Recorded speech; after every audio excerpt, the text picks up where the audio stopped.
anyway, the copy of the rules are available in dpdpa.in. There is a link to the rules separately within that. Okay. So the earlier this thing was a 22 rules 7 schedule version. That was the January 25. Today it has become 23 rules and 7 schedules. So if you want to identify the difference, this is something which we call as 23/7 rules. So the rules basically why 22 became 23 was that this verifiable consent for minors and verifiable consent for disabled persons, they were segregated into different rules. That's why 22 rules became 23. So otherwise the same number of rules are there. There could be some minor differences, but nothing much. We actually had at least 2 JVS sessions on this DPDPA rules of January. First time we were not able to complete, so we had an extended session. The recorded versions of that is also available on the channel. The 7 schedules are Schedule 1 is for the consent manager. Schedule 2 is about the standards for processing, which is applicable both state as well as for processing for research and other purposes, which could be non-state actors also. Okay. Then Schedule 3 is important because it talks something about time for erasure. Then Schedule 4 talks of the minors. 5 and 6 are for the formation of the data protection board. We may not be that concerned as companies. Whoever comes there, it's fine. We may or may not have too many comments on that. Schedule 7 is important because it talks of the government having some authorized persons who can interact with the industry. Okay. Now, going by the hierarchy of the rules, obviously the first rule is about the timeline. When you look at this timeline, please look at the rule numbers and the section numbers of the Act as two different things. Don't get confused with that. Now, for example, what is immediately coming into being in this 23 rules is Rule 1, which is about the name, then Rule 2, which is about definitions. 17 to 21 is about formatting the data protection board. Okay, so which means that these current rules which are coming into effect as of today may not immediately trigger any actions at the private sector companies. However, now there is a specific date for the other rules, including the consent and other things, to come into being, which is 18 months. In between, after 12 months, the registration for the consent managers may commence. Now again, consent manager is of interest only to those companies who want to actually start business as consent managers. For the rest of the data fiduciaries, they only need to understand that there is going to be an entity called consent manager. So they have to figure out how their services could be used by them. In case somebody gets themselves registered, say without a registration of an entity as a consent manager with the data protection board, just a nomenclature that there is consent management tool or something like that does not make a person a consent manager. Even if they are the winners of the coding challenge which the NEGD had recently put up, which is going on. I understand that at least one of the participants had made a public announcement that they are approved consent managers or something like that. So as could be expected, our friend Gaurav immediately brought it out to the notice of others. stating that this is not permitted. That is to be called as the just 1 second.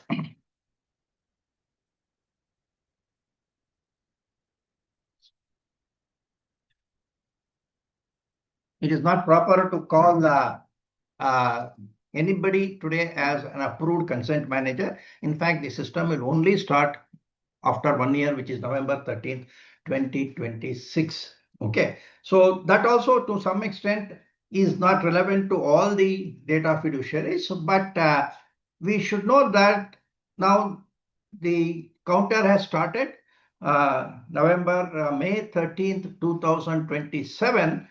All the other provisions will become effective, including the provision on penalty. By that time, the Data Protection Board will be already in place. So I hope that they will get into action quickly, because many of the people believe that unless there are a few people who actually face the penalties, the seriousness of the act will not be understood. We have always been telling that we should learn before we are actually affected adversely. But anyway, it is the wisdom of companies. Okay. Now, One doubt, sir, yeah. one doubt. They have not mentioned how the consent managers will all get registered and all. Do you have any information on what is going to happen in this 1 year for people who want to become a consent manager? How are they supposed to get registered, or they have to independently contact MeitY and figure out what to do? No. Say, actually, this rule number 3 and 2. Actually, rule number 1 itself, I think. The consent manager, what is the rule number? I will just see. Okay, rule number 4. Okay, that talks about the registration of the consent manager. And the schedule talks about the eligibility as well as the functions. So the guidance is available. Now, how they will be registered? Obviously, the DPB will set up a procedure for making an application. And the DPB, and also before going for application, we will, in fact, if you want, we'll straight away go into that rule. Okay. Before going for an application, this consent manager has to have an audit. In fact, this is one of the first audits which will start. Who will do this audit? Most probably this will be done by certain auditors. What is required to be done? Now, this consent manager has to set up a platform.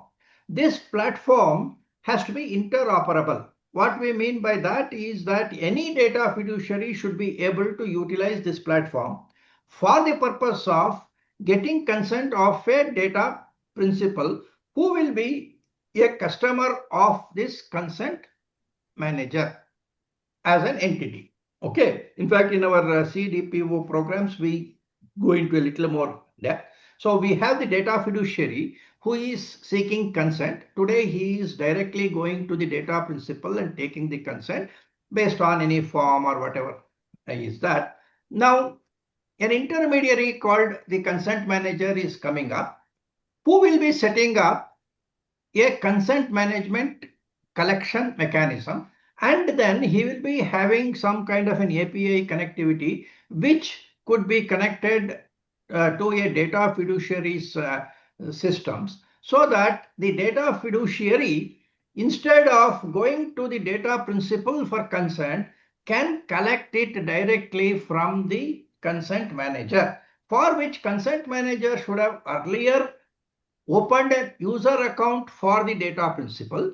Secondly, the rule also say that even if a person is already a client of a data consent manager, at the time of giving any new consents to any data fiduciary, the consent manager will take a fresh consent for the specific purpose of giving consent to XYZ data fiduciary. So, which essentially means that it's a two-step process where the consent manager will first enroll members, then as and when it is required, he will pass on the consent to the data fiduciary.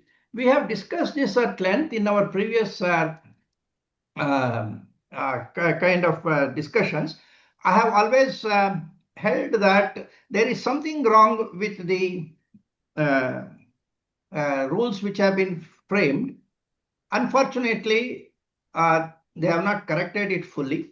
Okay, so if we start discussing this, we'll start with one of the lacunas of this act. Let's see why I say there is a lacuna. Now, this conditions of registration as per the Schedule 4, I think Part A, is that the registration will commence after 1 year. The applicant should be a company incorporated in India, so foreign companies cannot be there. Then the applicant should have sufficient capacity, including technical, operational, and financial capacity to fulfill its obligations as a consent manager. There is also a net worth requirement of 2 crores. So it is not something which everybody will be interested in doing. It is only companies which can afford to have a net worth of 2 crores. Okay, this is similar to the account aggregator's net worth requirement. Then the financial condition and the general character of management are sound. Okay, so these are all going to be subject matters of the audit. The auditor has to give perhaps some kind of a certification on the technical side, on the suitability of the platform, on the managerial side. Maybe we should ask a statutory financial auditor to give this kind of financial soundness and other things as a certificate. So with those kind of certifications only, he has to go and make an application. The volume of business likely to be available, which is actually the business prospects, he has to draw up some kind of a business plan and share it also with the DPB for the purpose of approvals. What is more important is that the directors, key managerial personnel, and the senior management of the applicant company are individuals with a general reputation and record of fairness and integrity. These are all the usual conditions which RBI fixes on most of these type of companies. Then the memorandum of association and articles of association contain provisions requiring that the obligations under this part B, okay, are adhered to, which means that there is a need for modification of memorandum and articles of association of existing companies if there is an existing company. Otherwise, only a new company has to come into being with the necessary structure as provided under this registration. So, Vasantika, it means that existing companies cannot simply jump on and say that I will get myself registered. They have to first of all register probably a new company with the appropriate changes. Otherwise, they have to at least modify their current memorandum and articles. Okay. Change. Yeah. Thank you, sir. I feel it has to be a separate company because otherwise they might have conflicts and all of that. Yes, yes, certainly, certainly. Okay. Yeah, Then, thank you. Yeah, yes, we will look at the other things also here. Now, the independent certification which requires a technical audit is that the interoperable platform will enable a data principal to give, manage, review, and withdraw consent. Okay, consistent with such data protection standards which the board may mention. As of now, the board here essentially means data protection board.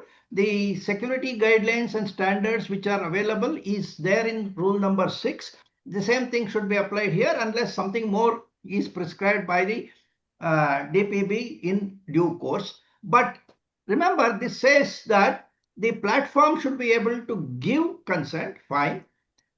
Then withdraw consent, that's another thing. In between it says it should be able to manage and review. So which means that once a consent is given through a consent manager, I as a data principal should be able to make modifications to the consent. Okay, that is what can be called as managing or reviewing. And this platform should be able to take my instructions and pass it on to the data fiduciary. for which appropriate technical and organizational measures should be in place to adhere to such standards of the framework. We will look at this part B also. Then you will, perhaps we can come back to this. You will understand the complications of this. Now, when we go to this obligations of the consent manager, the part A of the Schedule 1 is on the eligibility criteria, which we said that the applicant should be a company incorporated in India. Applicant should have sufficient capacity, financial conditions, network, then business plan, and the directors should be of integrity. All these things are mentioned in the eligibility criteria. When we come to obligations, one of the obligations is that this platform should enable the data principal to provide the consent, which means that it should be able to interact with data principals on the one side and the data fiduciary on the other side. We know that the definition of consent manager as per the Act is that it is representing the data principal. Okay, it is not representing the data fiduciary. Therefore, today's data fiduciaries cannot set up their subordinate consent managers. Okay, so that's where it has to be independent of the data fiduciary, because there is a conflict condition. Say, there is also some kind of an illustration. Some people feel that when the rules give the illustration, it gives more clarity. To me, sometimes it actually adds more to the confusion. Okay, but anyway, they have given two illustrations. Let us see these illustrations and see why I say that there is still unresolved confusion. Okay, now we are talking of a situation where there is an individual data principal called X. Okay, and there is a consent platform called P. Okay, so there is a consent platform and there is a data principal. Now, there are two data fiduciaries, B1 and B2. They have taken the example of banks. Okay, but actually, the data protection law addresses the requirements of so many other types of data fiduciaries who are not banks. Say, banks are already being served by the account aggregators. They don't need somebody else. Okay, so we are having other organizations. But anyway, they have given the examples of two banks. Now, the first case they have quoted is that there is a bank B1 which wants to take the consent of Mr. X. Okay. Now, it sends a request to the platform. Now, why should it send a request to the platform? Only if X has already declared that this P is going to be my representative, which is the consent manager. So any consent you want from me, please take it from P. So if there is an earlier permission and instruction as a standing instruction from the data principal to B1 saying that anytime you require any consent, please go to P. So that is the case where B1 sends a request to P.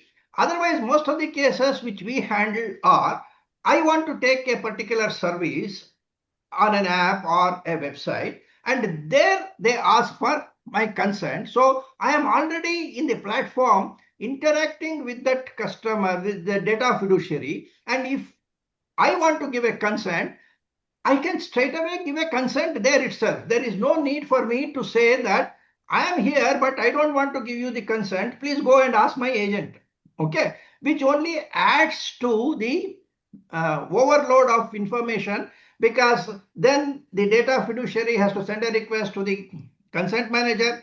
Consent manager to identify who is the person who is asking for this information.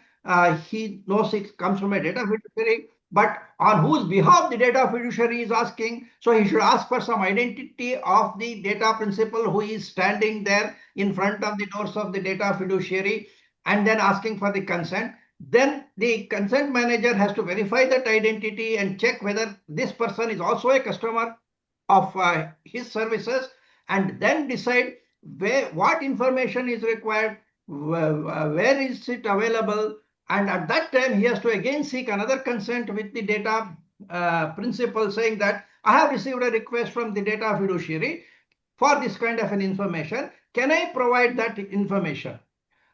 Okay, this data principal is already aware because he is already there in the particular website. So he is aware that a consent will request will go, and then if he agrees to that, the consent manager will send the information. This is more like when you fill up a form, you today use Google or Facebook login or something like that, where you avoid the filling up of the full form, name, address, etc., and let an intermediary complete the job. So in most of the cases, when the data fiduciary is already in touch with the data principal, the using of consent managers platform is nothing different from the Google login or Facebook login, which we are addressing today. But today's Google or Facebook are not consent managers registered, but the process is somewhat similar. These Google or Facebook already has my name, address, etc., associated with, let us say, my email address. So if I give my email address, that will be used as an identity to fetch the other information and provide it to the data fiduciary. The same thing can happen in the consent manager, that the consent manager has to be a registered entity. Okay. Now, other than that, the case where the bank or a data fiduciary directly asking a consent manager that I want some personal information of Mr. X is actually not a very common proposition. Okay. Now, that is the case they have taken here. X is the person, maintains a bank account statement in a digital record in her digital locker. So they are looking at a digital locker entity. And now X says to P, give a consent to B1. And B1 has to proceed to collect that information in a digital locker. Okay, if the consent manager himself is a digital locker, then that information will be available with him. But that is not what is permitted under this act, because the consent manager is not going to have visibility to the data. He is only acting as a person who fetches the data from an existing data holder to a person who is in requirement of the data. This is exactly the process which is used by account aggregators. The ministry has been somewhat blinded by the existing account aggregator system, and are not able to see beyond this particular account aggregator system. And they are saying the same thing here, that X is maintaining a bank account, X uses P, that is the platform, to give consent to B1, and gives B1, that is the data fiduciary, access to her bank account statement, which may be there in a digital locker, which may be another third party. Okay. Now they also gives a second illustration where the one data fiduciary B1 is requiring the information, and the information is available with another data fiduciary called B2. And the data principal is trying to transfer the personal information available with B2 to B1. And he will use this consent manager platform P to route this. Okay. So these are the two illustrations which they have given, none of which is very convincing as far as I am concerned, or to say that it is necessary. It is actually showing redundancy. Anyway, this is my view. Now, I think if Vasantika, you have understood these illustrations, you can try to comment on what I am saying.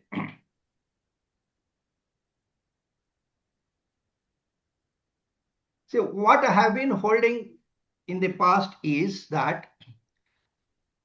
Sorry, sir, I am in the middle of a treatment, so it is difficult for me to unmute and talk. Okay. Others have got any thoughts, they can always contribute, because you raised the question, I just asked you. Okay. Yeah. Fine. Okay. So this consent manager concept, this is what the ministry seems to be having in mind, that Either it is like a digital locker or it is like an account aggregator. Okay. Now the digital lockers, today we have got only one DigiLocker. Okay. There are no other comparable this thing. And the DigiLocker as of today is a repository of documents. It is not a repository of data, which means that if I am an authorized person who can ask the DigiLocker to share, say, marks card of XYZ, it will share the marks card. It will not tell me how much this person scored in mathematics or how much he scored in engineering semester one or something like that. So data is not something which currently DigiLocker is viewing. It just keeps a marks card as deposited by the account holder. And if some university or employer is authorized to seek that information, it will fetch that mask card and hand it over. If it is an Aadhaar, it will fetch the Aadhaar and give it to the person. So the DigiLocker is a repository of documents. It is not a repository of data. Therefore, in this context of a consent manager, it cannot give consents for individual data collection. At best, it can only give copies of the documents such as a PAN card, such as a driving license, maybe the Aadhaar, and so on. So they have used that as one of the examples. Secondly, they are talking of one bank's personal data to be transferred to another bank's personal data, which is actually data portability from one competitor to another competitor, which is not a right of the data. The act does not give the data portability right. That is being tried to be introduced through this consent manager, which is ultra wires the act according to me. Sir, Okay. So I yeah. have one suggestions here, sir. The way what we look at it, I absolutely agree that when you are indicating what is the identity of a DEPA, so that the data fiduciary can reach out to the concerned manager, right?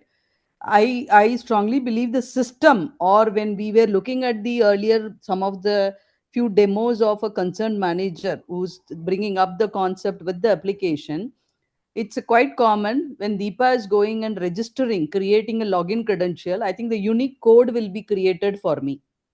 So the Yes. concerned manager themselves will have a unique code to Deepa. There is no personal identity. Again, I need to disclose to data fiduciary. I will only go back and disclose this. I think that is the workflow aspects they are trying to bring Okay. in, but we need to really now see after the rules has come how it is. So when the data fiduciary goes back and says that out, this is the identity of an whatever algorithmic the number or whatever they are giving, no alphanumeric number combination, that would be shared to them. Then the person will share the details to them and also track it, which indicates that it is a my consent. There is a one more company who developed an application is they will send asking an input from me. The data concern manager will directly ask Deepa to give acceptance through a OTP. That's where Deepa will give acceptance to a concern manager. I will never have any kind of consent acceptance sharing with the data fiduciary. This is one of the application demo where we have seen. Maybe I think this is what technically somebody would have gone and presented to METI or the government on the couple of months before, when government also were evaluating some of these applications. I think that's the thought process somebody would have explained to him. And the other case study what you are indicating, right, B2 to B1 transfer, it's not the portability, sir. The concept is if you are going to share it to the similar industry, so you just refer that out B2 what I have given, same share it to B1. I think the industry specific over a period or a sector specific, the minimum required information will be redefined. It's not that today HDFC Bank can ask 10 details, tomorrow ICICI can ask only 5. It's not going to be. I think everybody will relook at it now. Once it comes, I think bank to bank, if you refer it is a banking industry or logistic industry or a food app or probably our anything which we need to classify based on the sector, we may go. I think this is a broader logic they were trying to work. I absolutely agree this leads for a room for discussion. maybe in next 1 or 2 months, I think we'll have a greater clarity to move on with that, what really intent on it, sir. But looks at this, what I understand is commonly Okay. even a government, last week there was a Google also confidentially, they called for a limited officer to attend that session. There they indicated that they are also trying to bring this concept. Okay, so there they are trying to bring with a unique code for all of us who is going to Okay. create that. Okay. Okay. No, but Sandeep. one Sandeep. no, Navi Sandeep. sir, 1 second. Yeah. Suresh here. So Deepa, like what you're saying is like, so if there is a unique ID provided by one of the concept managers, so then there has to be a standardization. So unique ID has to be shared with between multiple consent managers. So it has to be unique. So everybody has to. It's like again another Aadhaar kind of this thing. So unique ID has to have a repository of. Somebody else has to take care of the unique IDs repository, Maybe isn't it it? looks like 12 digit, your alphanumeric or something, they will bring Exactly. it out Another definitely, Aadhaar, Suresh. another consent Aadhaar. Exactly, which will be, you can make out, and this all going to be tracked, and then they will give that out. It can be, for example, assume that out X company is doing it, it start with X and some code, they will bring it out. I think that's somewhere a tracking mechanism they have to Right. bring in. So a No. lot of standardization will happen now Yeah, yeah. then.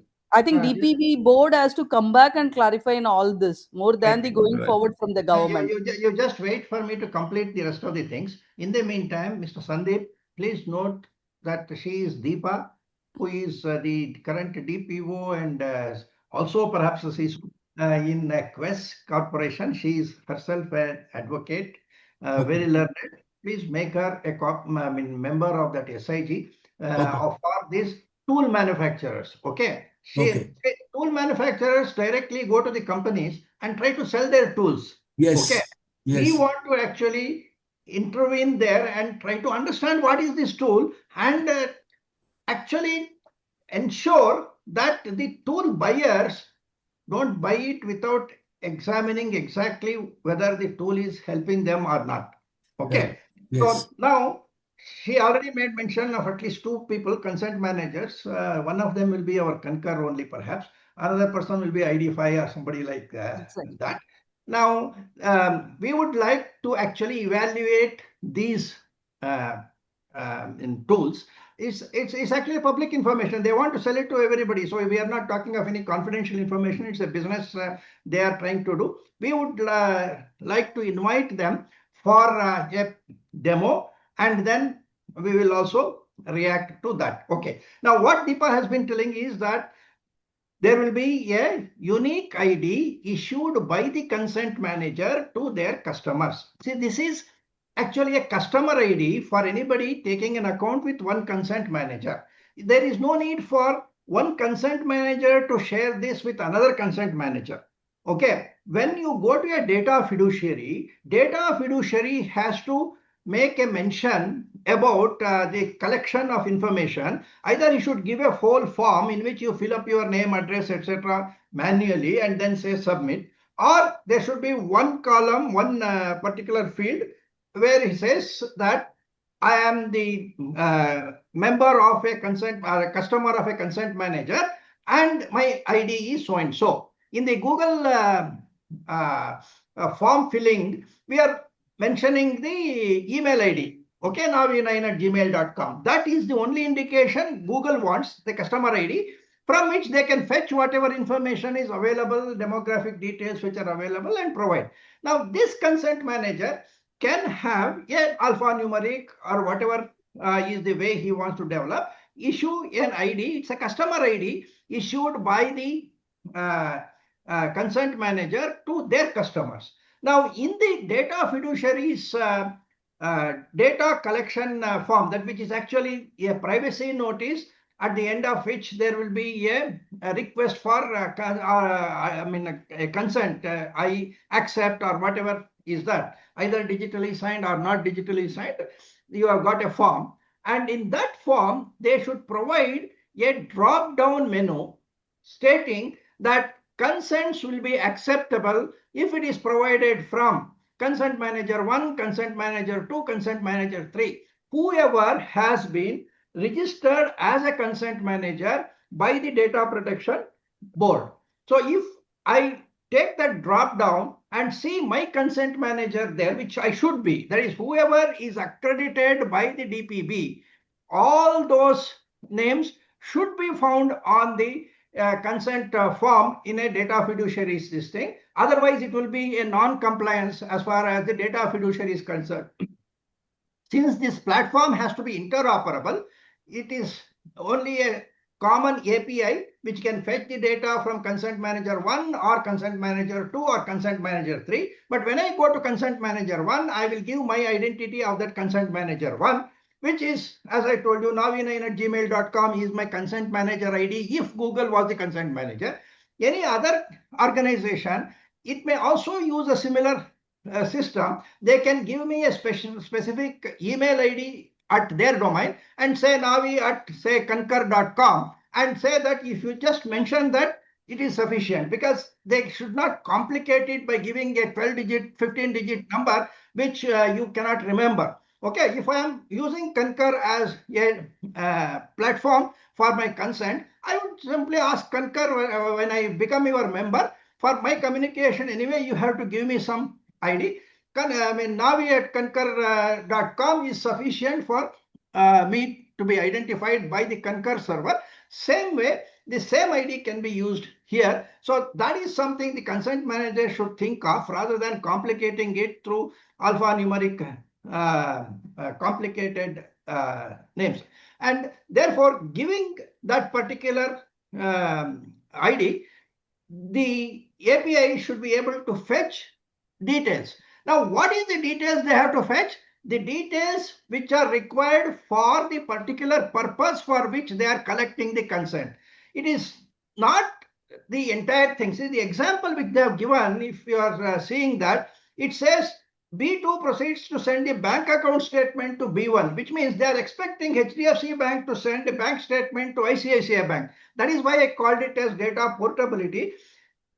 Here, the question of consent is for what? I've got 100, let us say, the bank statement will be from some period to some period. I've got 100, 200, 300 entries. I am sharing all that information to one data fiduciary, which means that it is a combination of 100 consents. It is a statement, sharing of a document. It is not sharing of a particular consent. So this example is actually not ideal. But in any other case, I go to, let us say, quest.com. I have to make an application for a job or something like that. There should be a drop down in that saying that I can manually fill up name, address, etc. Or I can use, say, a drop down Naavi at concur.com. If I fill, concur.com should send all the details. What details they can send? They can send details which are with them. Now, if this concur.com is a consent manager who does not have visibility to the data, as we will see as one of the conditions of this consent manager, then concur.com doesn't know beyond my membership details. What you called as alphanumeric, or I called as Naavi at concur.com, is a membership of Concur, where I have registered my name, maybe my other email address like naavi9@gmail.com, maybe my mobile number, maybe my physical address. I could have given some KYC, other things, whatever is that. So that information is private to the consent manager. But if the information which is sought by this particular consent manager is what, say, car I presently have, what I want to purchase, what is my preference, and other things, those are details which are not there with the consent manager. So where from he will fetch and give?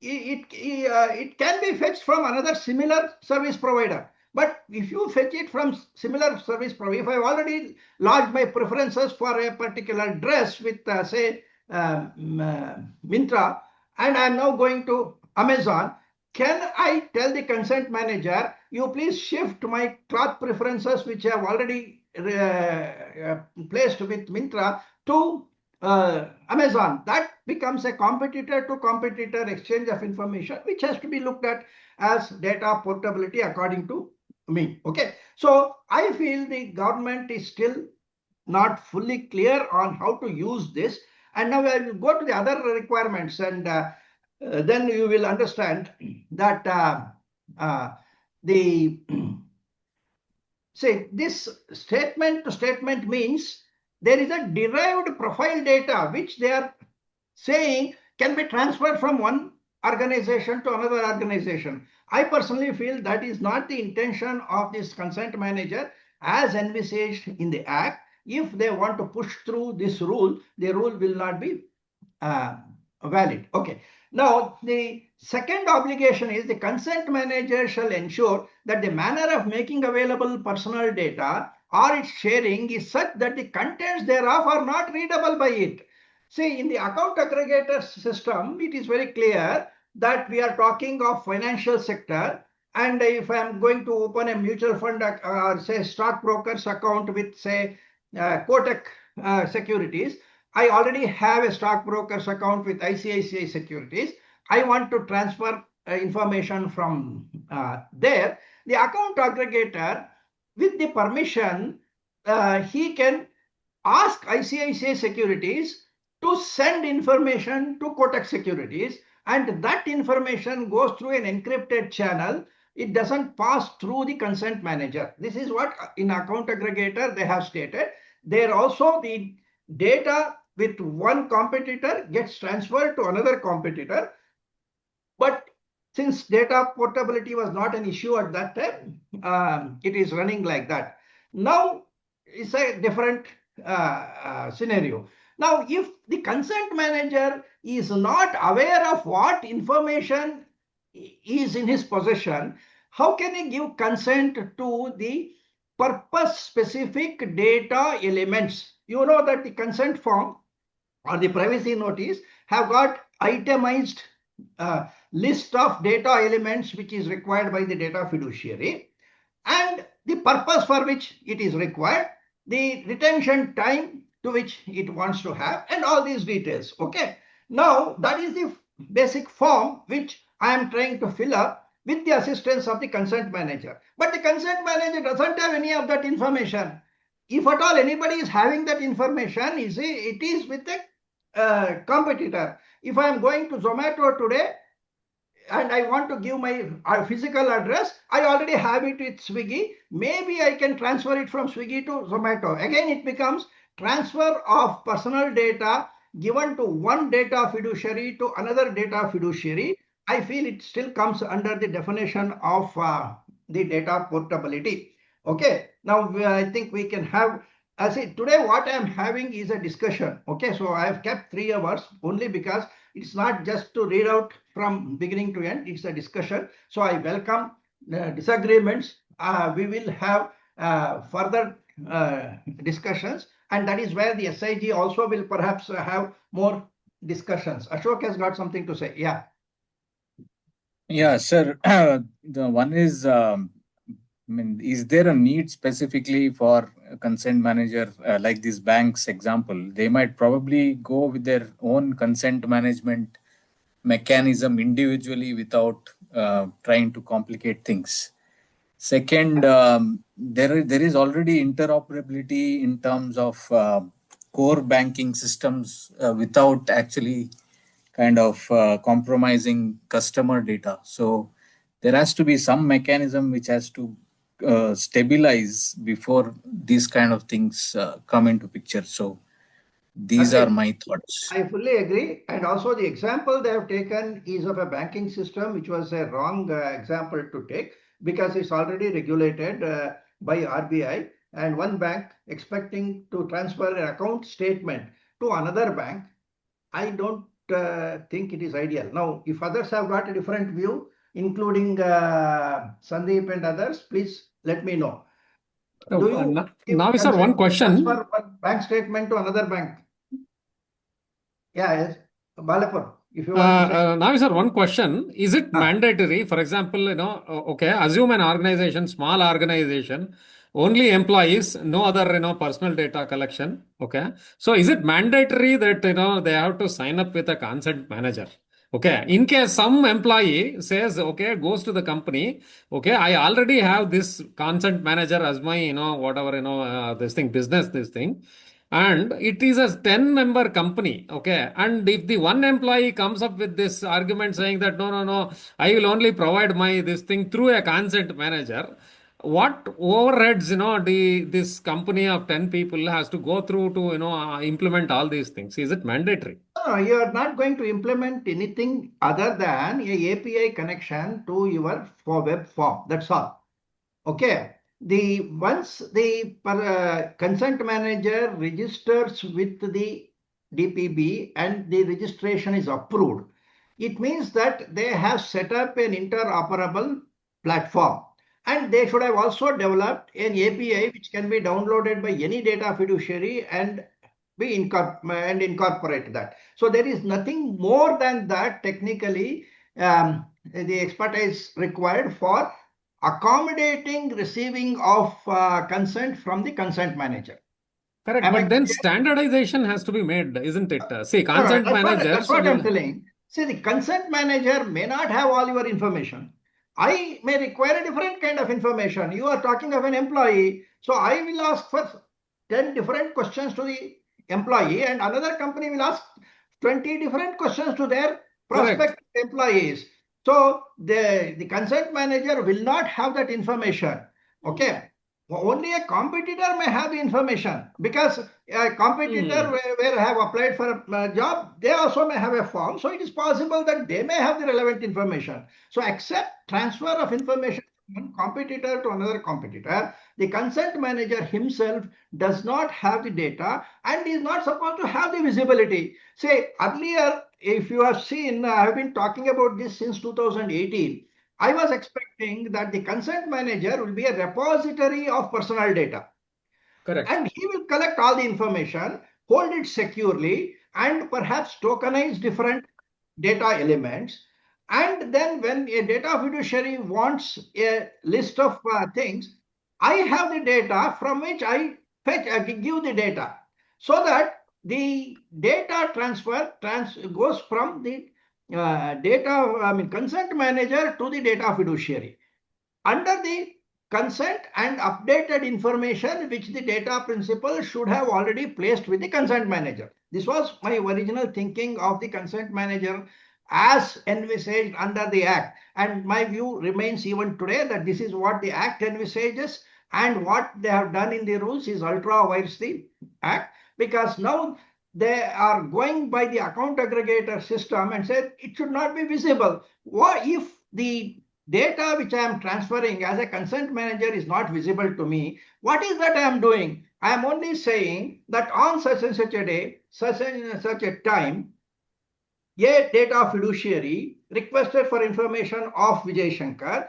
I checked with Vijay Shankar, he agreed to give the consent, and as per the consent, I fetched the data from another data fiduciary and then sent it to the first data fiduciary. All this is a log record. It is, and in an entire this thing, I am not knowing what information was asked for by the data fiduciary 1, what information was transferred by data fiduciary 2. I am only recording the particular activity as a glorified log keeper. Now, is that the intention of the consent manager's role? I don't know.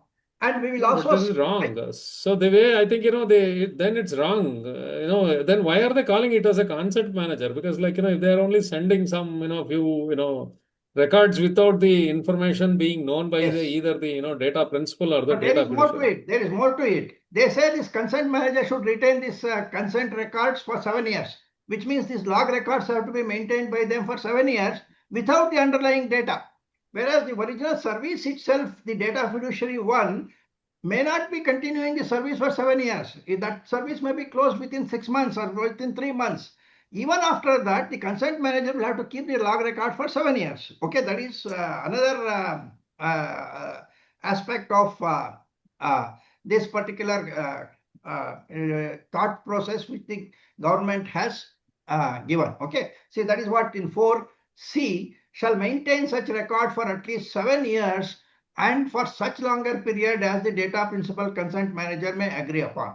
Okay, so this is the current consent manager system. And also I will See, Naavi sir, can I add one point regarding the yeah, portability Srivastava. aspect Yeah, that you mentioned? yeah. Yeah, I heard the conversation. I was not able to unmute timely. But during the conversation, I heard that banks were transferring the data and things like that. But at the broader perspective, that transfer of data starts right from the birth of a person until the end of the life, because personal data starts from there, and data can transfer can happen from between the schools, between the educational institutions, and then going further across the employment employers and things like that. So portability of such data is much broader, I feel. So I wanted to mention that. No, no, in such cases, I as a data principal request, let's say my bank, HDFC Bank, to specifically send it to ICICI Bank. That is my choice. Okay. I don't require a consent manager to intervene that. Okay. So employer to employee, if I want to transfer. Now, if one data fiduciary wants this information, he has to ask me, and I will ask somebody else to send it. But it is not always required, because I can myself send it. What is the difference between myself sending it and the other person sending it, unless I am giving any false information? Okay. So that is the problem here, that you are introducing a new role, a new organization, just for the purpose of acting as an intermediary, like an ISP. It has to only act as an exchange. And in the process, it has to take the request for information from the data fiduciary one, get the consent of the principal to fetch the data from data fiduciary 2, and then instruct the data fiduciary to transfer the information to data fiduciary 1. And that time data fiduciary will also ask, who are you, for whom are you asking? So it has to again identify the customer of the DF2. See, DF1 also has to identify the customer, consent manager has to identify the customer, and the DF2 has to identify the customer, which means 3 identity verifications have to take place when one consent is transferred from DF2 to DF1 through the consent manager because of this system. Do you agree? Yeah. Okay. This is equivalent to having 3 KYCs. At each of these places, they need to identify. Now, I said consent manager will identify by the email. I said Naavi@concur.com is good enough for consent manager. Now, ICICI Bank, I will require my account number with password and OTP, etc. Then the other bank which I am asking to transfer, that will also ask for consent of identity, and they will send me another OTP. So this process has to happen while I am waiting on the form to be completed. Whereas if I chose to fill it up myself, I can avoid all these things and directly give the information. Am I correct? So that is why this system appears to be little, ill-advised. Okay. Sir, one scenario. Yeah. See, these recruitment agencies like your Naukris or Monster Jobs and so on, they, in my opinion, can set up a consent manager as a separate entity and then route all the candidates' data into that consent manager's infrastructure. And this consent manager should be able to, based on the tokenization or whatever mechanism they build in, share the data of these candidates with potential employers, right? That actually would be a proper consent manager scenario. That's my understanding currently. No, there is one more issue there. You are talking of the background verifier or the recruiting company as the data fiduciary. Is it a data fiduciary? No, I'm saying they are consent managers. Not only background verification.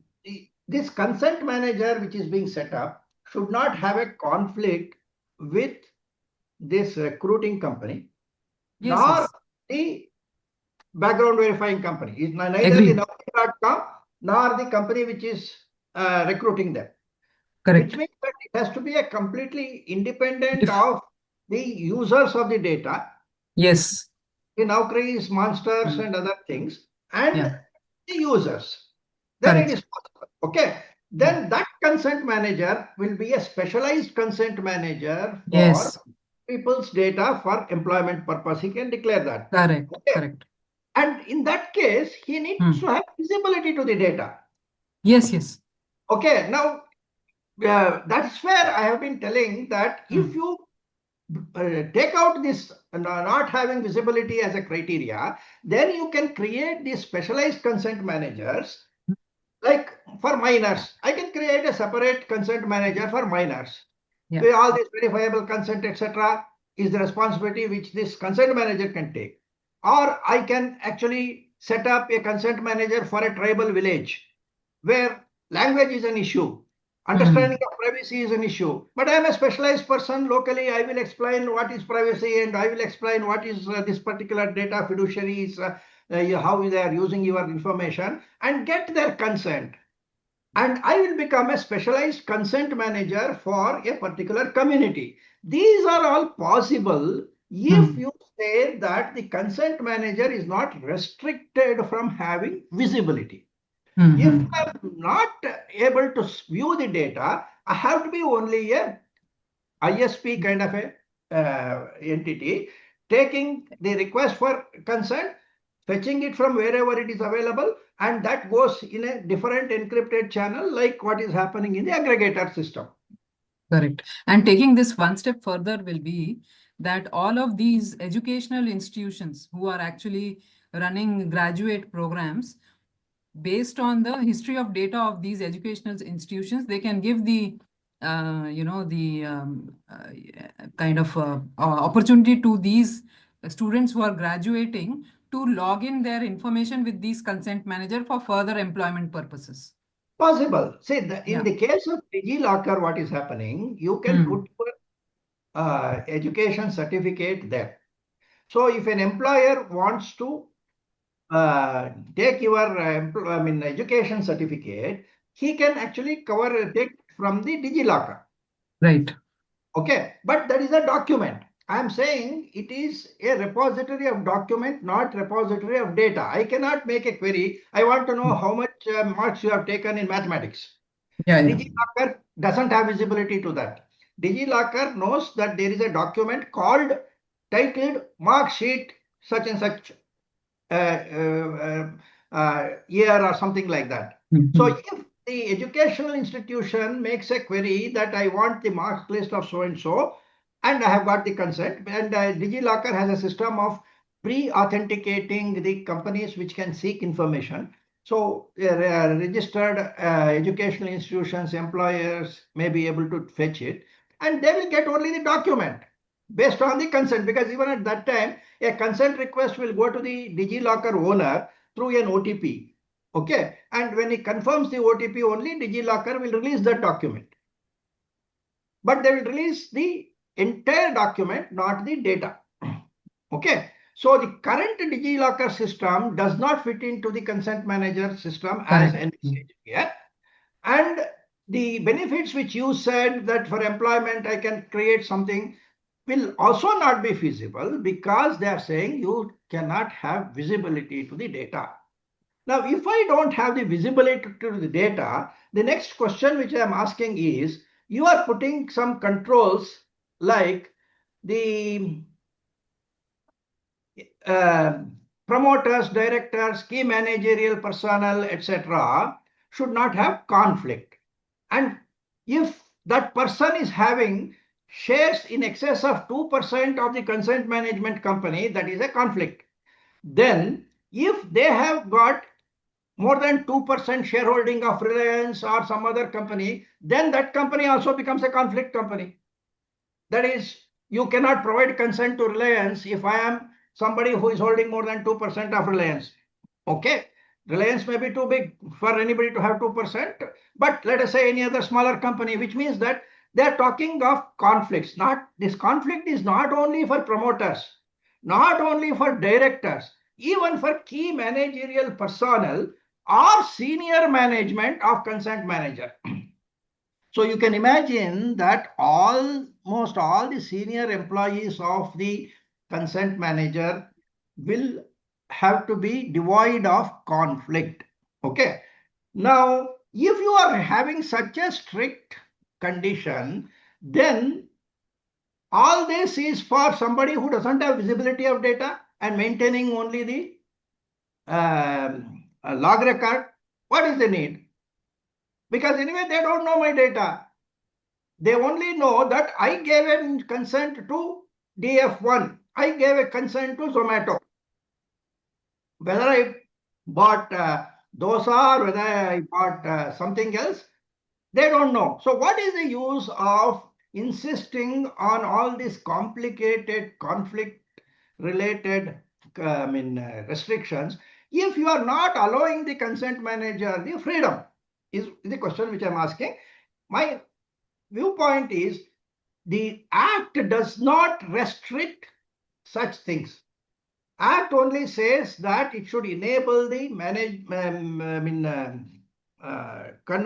providing of the consent, withdrawal of the consent, management of the consent. Okay.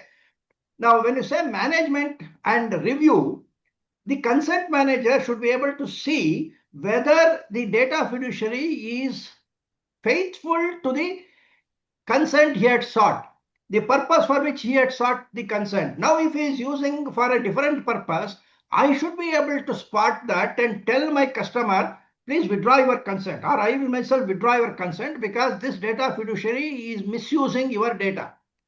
See, that value added service would have been possible if the consent manager was having the.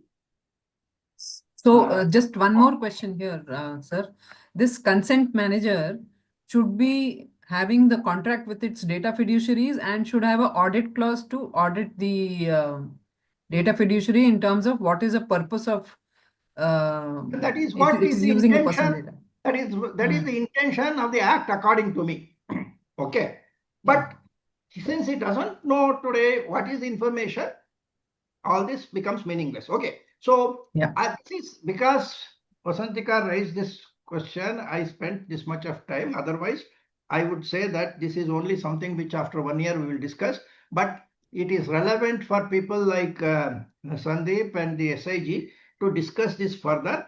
And because I don't want the data fiduciaries to be misled by the marketing talk of consent manager saying that I am a consent manager, take my consent management software.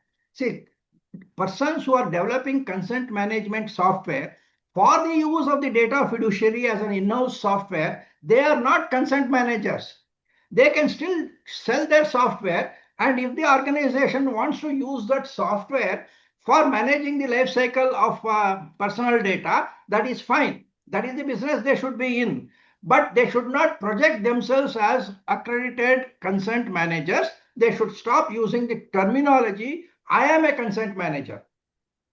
I sell consent management software, but I am not a consent manager. This distinction has to be mentioned because legally a consent manager is a person who is registered and accredited by the DPB. Okay. Sir, I just want to say only one thing. I have noticed there are lots of lacunas and lots of ambiguity in terms of the terms and conditions for registration of consent manager, the rules to be followed by the data fiduciary, significant data fiduciary. Now we as a organization can only advise the government, suggest the government to make relevant changes to make the DPDP Act much more effective. But as you said correctly, it will come into picture only after a year or so. Otherwise, what will happen? There will be no consent manager. That's all. No. See, consent managers are not necessary for the system. Yes, I agree. Okay, we are anyway running it without the need for consent manager. The Justice B.N. Sri Krishna introduced this concept, which was also good actually. Government could have used it for better use. They have decided to use it in a manner which is different, and therefore it is redundant. To me, it means that if somebody wants to become a consent manager, then I will be advising him, please be careful because there is lack of clarity. If somebody wants to take the services of a consent manager, thinking that he is a consent manager, then also I will advise that data fiduciary, be careful. Beyond this, we will skip this and say that I am not bothered about this. Do you agree? You don't agree? Sir, I have a question here. I mean, Yeah. I think we are only at the first level of this consent manager aspects, but the more complicated things like verifiable parental consent and specifically nominations related things. Again, there is a verification required. So these are additional layers which I think nobody has clue, because we are seeing that people are not even aware of how to handle that. DPDPA has a clue. Only thing is people should listen to it. That's all. Okay. If No, I'm people just saying that this is something which, when you build a consent, become a consent Correct. manager, these are even more complicated things. Yes. So that's why nobody should call themselves as full-fledged consent managers and try to sell their services to the data fiduciaries. Deepa, you are still there?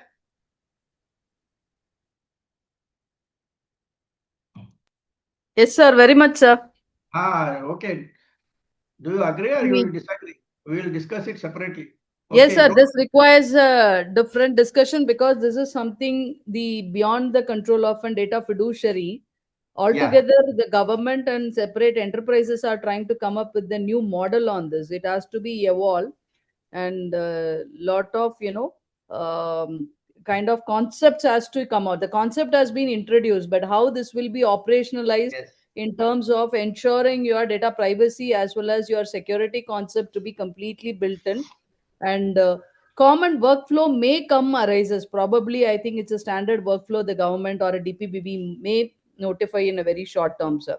The government also is confused by using this NEGD code competition, in which they released a document. They called it as BRD or something like that. Okay, which was actually a business requirement document for consent management system.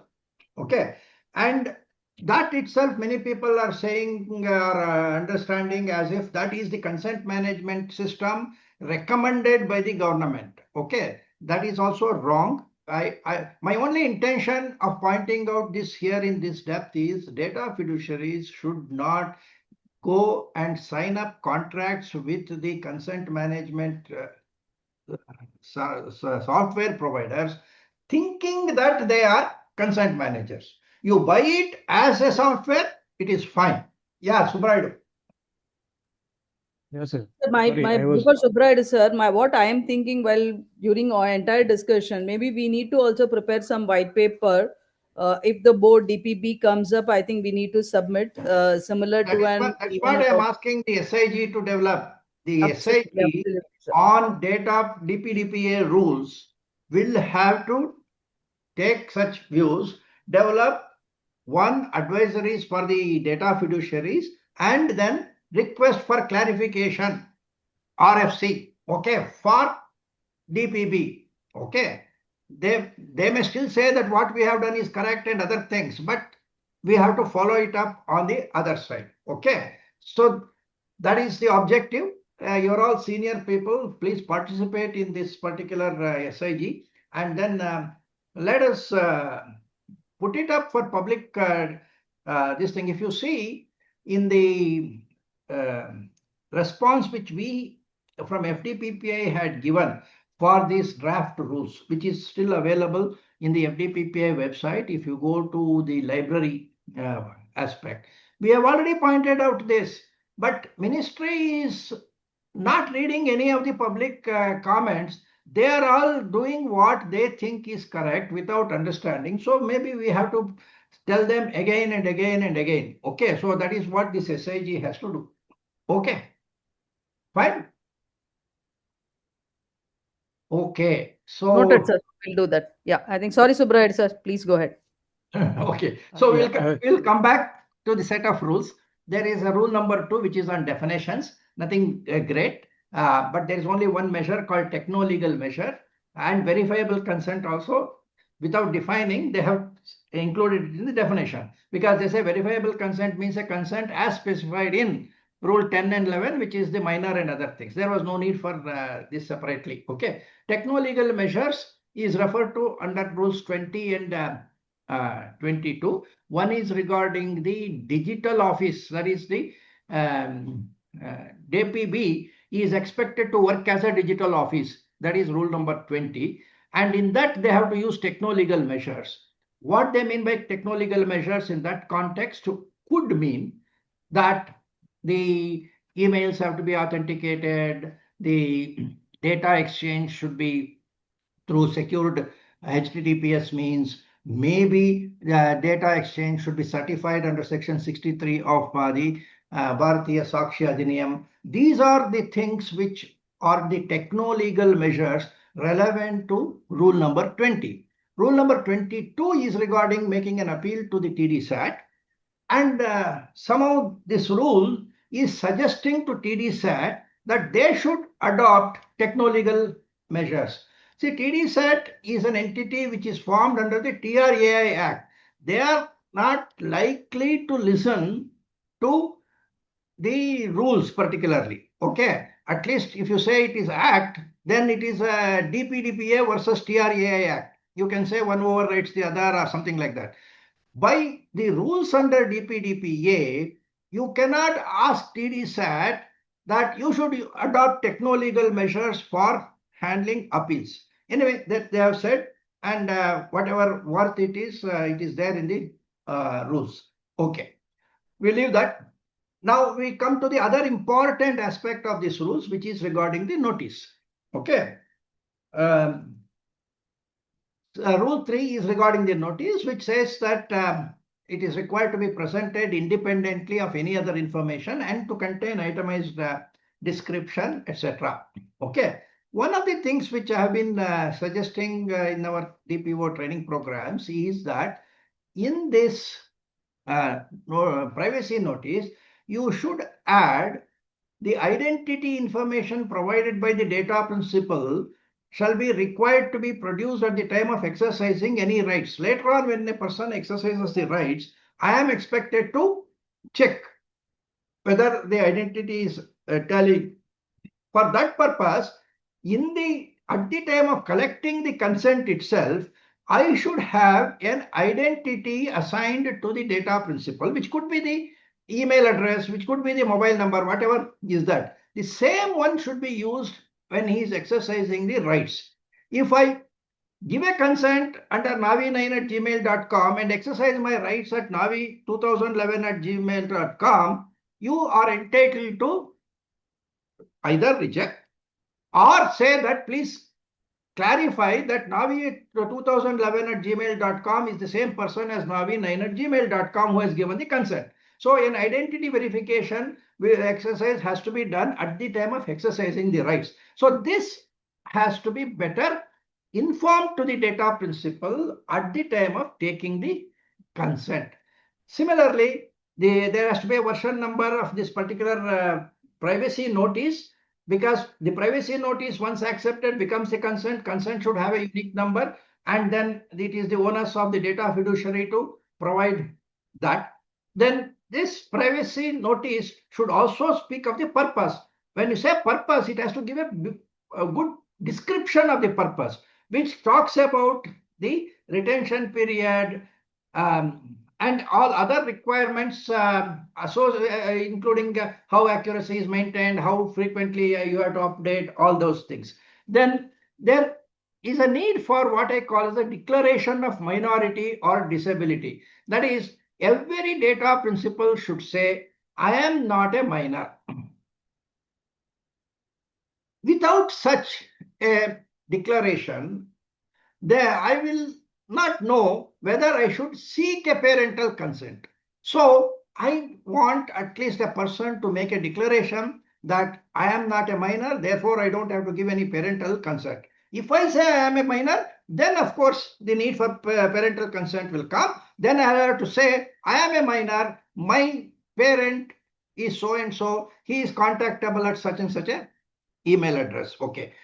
Or the data fiduciary should immediately be able to stop the process of registration of this minor and then send a request to the parent designated here in whatever email address which is given, wait for that person to give a declaration in which he says that I am the parent of so and so and I am giving the consent. So there is a declaration that I am not a minor, which should be there for every notice, including I am not a person with mental disability for whom a legal guardian has been appointed. Then when I get the response from the parental guardian or the legally appointed guardian, that guardian should say that I agree that I am the person who is the guardian of this particular person. So this kind of enhanced or augmented privacy notices are required to be developed. The description given here is not sufficient. It says that including itemized description, etc. So something beyond this has to be done. That is where you have to check with our DGPSI framework. Okay. Then consent manager, I will skip because we have covered this extensively. Then,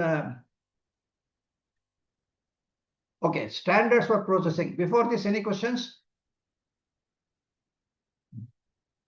Anybody who has posted a question in chat?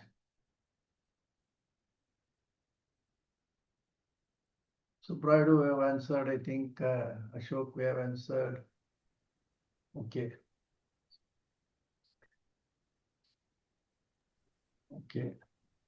Naavi sir, Yeah. 2 days back I got a privacy notice from Uber.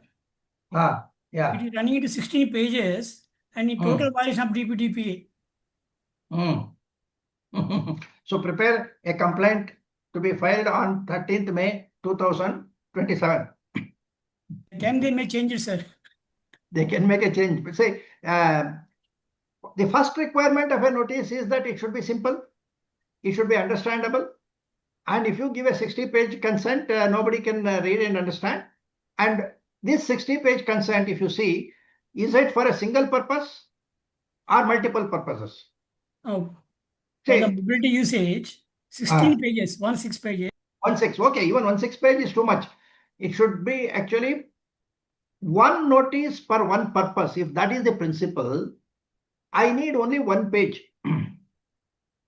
Okay. If we want to make our work easy and take consent for hundreds of users, which I can take, it is like a lawyer creating an agreement, taking all possible things into consideration, as against a businessman who will look at only the business requirements. Okay, if you create a consent form, that is the notice, for 16 pages, obviously it cannot be considered as transparent enough or easy to read. Okay, so therefore the basic structure itself fails the compliance requirement according to me. Okay, and even in fact I was under discussion with some banks recently. Banks also have this problem. They have hundreds of purposes. Okay, the bank which I was talking was saying that I've got one department identifies 115 purposes, another department identifies much more. I myself do not know how many purposes for which we are using the personal data of a customer. Now, if you are having 100 purposes, I say that you cannot create one privacy notice for all the 100 purposes because it is convenient for you. You have to look at breaking it to each purpose, at best a purpose with, say, subordinate or associated purposes. Okay, a class of purposes. Okay, one family of purposes. You cannot make one omnibus this thing. So in that case, it will be more clear. It will be not more than 1 page, and that is something which all of you should think of. Okay. Fine. Okay. Now we'll go to standards of processing under section rule number 5. Okay. What it says is that, say, under legitimate provision, there is a provision which says that for states and instrumentalities of the states, they can process the data for certain legitimate purposes, provided they take some security measures. Similarly, when data is used for archiving and research purpose also, they use this terminology. For that, government has given one rule. Basically, this rule is nothing different from the privacy principles which are used in GDPR as well as in your ISO standards, because it talks of lawful processing, purpose-specific processing, data minimization, accuracy of data, minimization of data retention, reasonable security, safeguards, intimation to data principle. This is what is called as the standard, all of which we are aware of as privacy principles. Okay. We will go into the details of the reasonable security practice to some extent. That comes under Rule 6, which talks about encryption, obfuscation, masking, or use of virtual tokens, access control, log monitoring and review, retention of logs for 1 year is a requirement under reasonable safeguards, measures for business continuity, detection of unauthorized access, which is data leak prevention, contractual binding of data processors, and any other technical and organizational measures which the government may declare. These are all considered as the reasonable security practices, failure of which could lead to 250 crores of penalty. Okay. And you may observe that the DGPSI does take care of all these requirements. Any specific questions on this? Reasonable security practice? The use of virtual tokens is a very effective way, because you can create virtual token for a set of data or virtual token for an individual data element. Okay. Fine. Naavi sir, this log monitoring for retention for 1 year. So it is from the date of, the last of usage. Is it so? From the date of last usage or last relationship? Correct. Yeah. Okay. Yeah. Okay. Yeah. If you want, I can go back to the detailed rules. But anyway, this is the crux of the rules. We will, at the end of the presentation, we will have a look at the rules once again in the PDF format. Okay. Now, data breach notification. There is a notification required for the data principal. There is a separate notification required for the data protection board. And for the data principals, they are using the terminology without delay. Of course, everything is on becoming aware. So there has to be a system and policy for recognizing when I became aware of the data breach, which means that internally, when an incident management system throws up a potential event, you have to analyze that event and then come to a conclusion through an internal committee or something like that to say that this is a false positive, or yes, this has got to be investigated further because this is a suspected breach. When we talk of breach, we are not restricting to only data exfiltration or data leak outside the system. This is a personal data breach, which means that if you have not appointed a DPO, that is a breach. If you have not taken the consent properly, it's a breach. If you have taken a consent for one purpose and used it for another purpose, that is a breach. So all aspects of compliance, which in the training we have listed as risk elements, 56 items which we had listed. Now, every one of these 56 things, if violated, becomes a personal data breach. Now, if it is confirmed, there may be many of these breaches in which data principal might not be adversely affected. Okay, so they should have looked at the possibility of distinguishing the data breach with adverse effect on the data principal and others. Without adverse impact, reporting it back to the data principal is something like creating an alarm when it is not required. Of course, reporting to the data protection board of even suspected data breach, it is fine.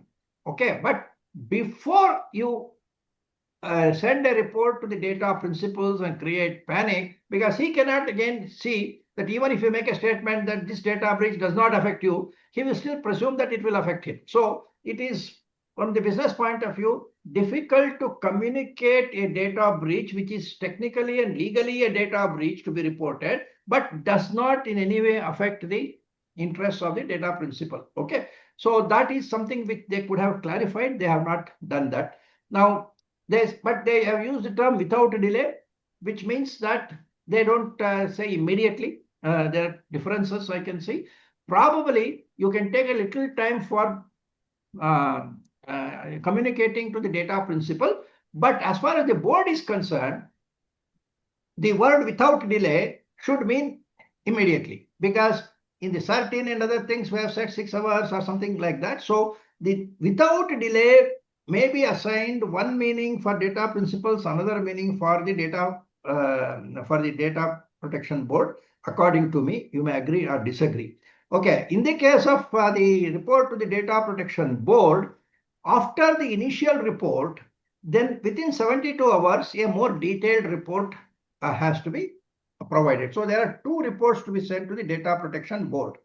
Now, in the data principals report, you give this kind of information, a description of the breach, including its nature, extent, and when it occurred. Then consequences relevant to the data principal, how it will adversely affect to you. And then measures which we have implemented to see that this will not recur in future. And measures you have to implement to mitigate the risk, safety measures that you may require to protect your interest.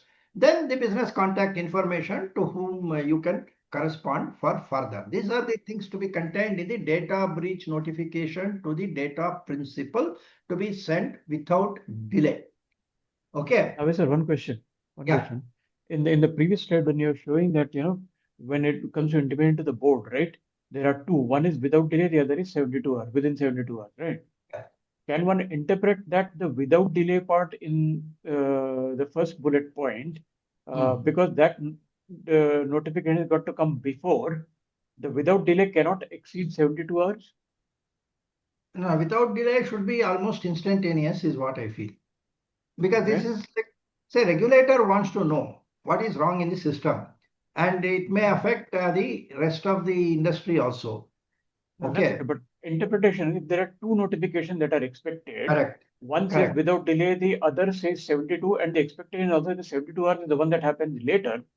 Yes. Then does it mean that the outer limit without delay is within 72 hours? Without delay cannot exceed 72 hours in any case, right?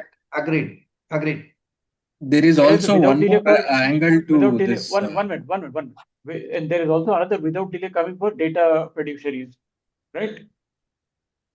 The same word without delay without delay appearing to data fiduciaries also. That is for data fiduciaries only. Yeah. So data fiduciary to report to the board.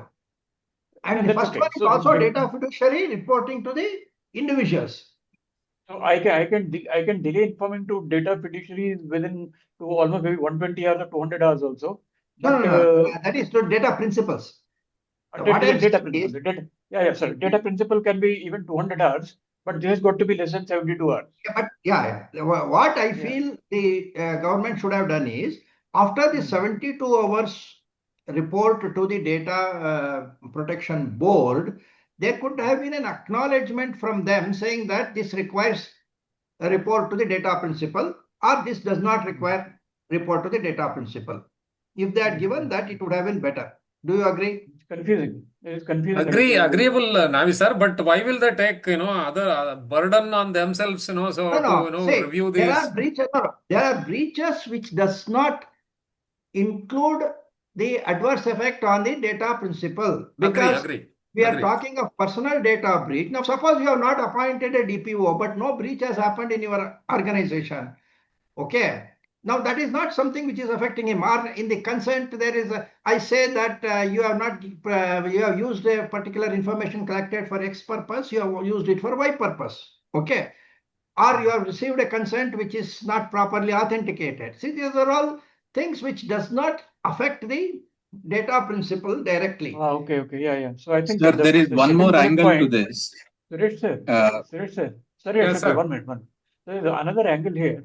The second bullet point, data fiduciary shall intimate each affected data principal. There is the caveat is affected data principal, as Navinder is saying. If there is no affected data principal, then there's no need to report it to the Data data principal. principals. Yeah, individuals But need not still, be reported to. yeah. Yeah, But so I still, was the just saying requirement to that. report to the board will still be there. Yeah. Whether data principal is affected or not, the requirement to to intimate the board is still there. No, but here look at shall also intimate the board. So that is the problem here. Shall also. Okay, yeah. Okay, so that means either way. So assuming that all breaches or incidents or something related to personal data of an principal data breach, only then both the notifications are called for. Okay, so Yeah, but Suresh, I just want. yeah, go ahead, Ashok. Yeah, go ahead. Yeah, so even before this, they are anyway supposed to report to certain, right? So then, of course, whether data principal this thing breach has, PI breach has happened is another level of investigation. Right, Yeah. but certain No, only sir. requires a security, incidents. Of course, all privacy incidents may May also be.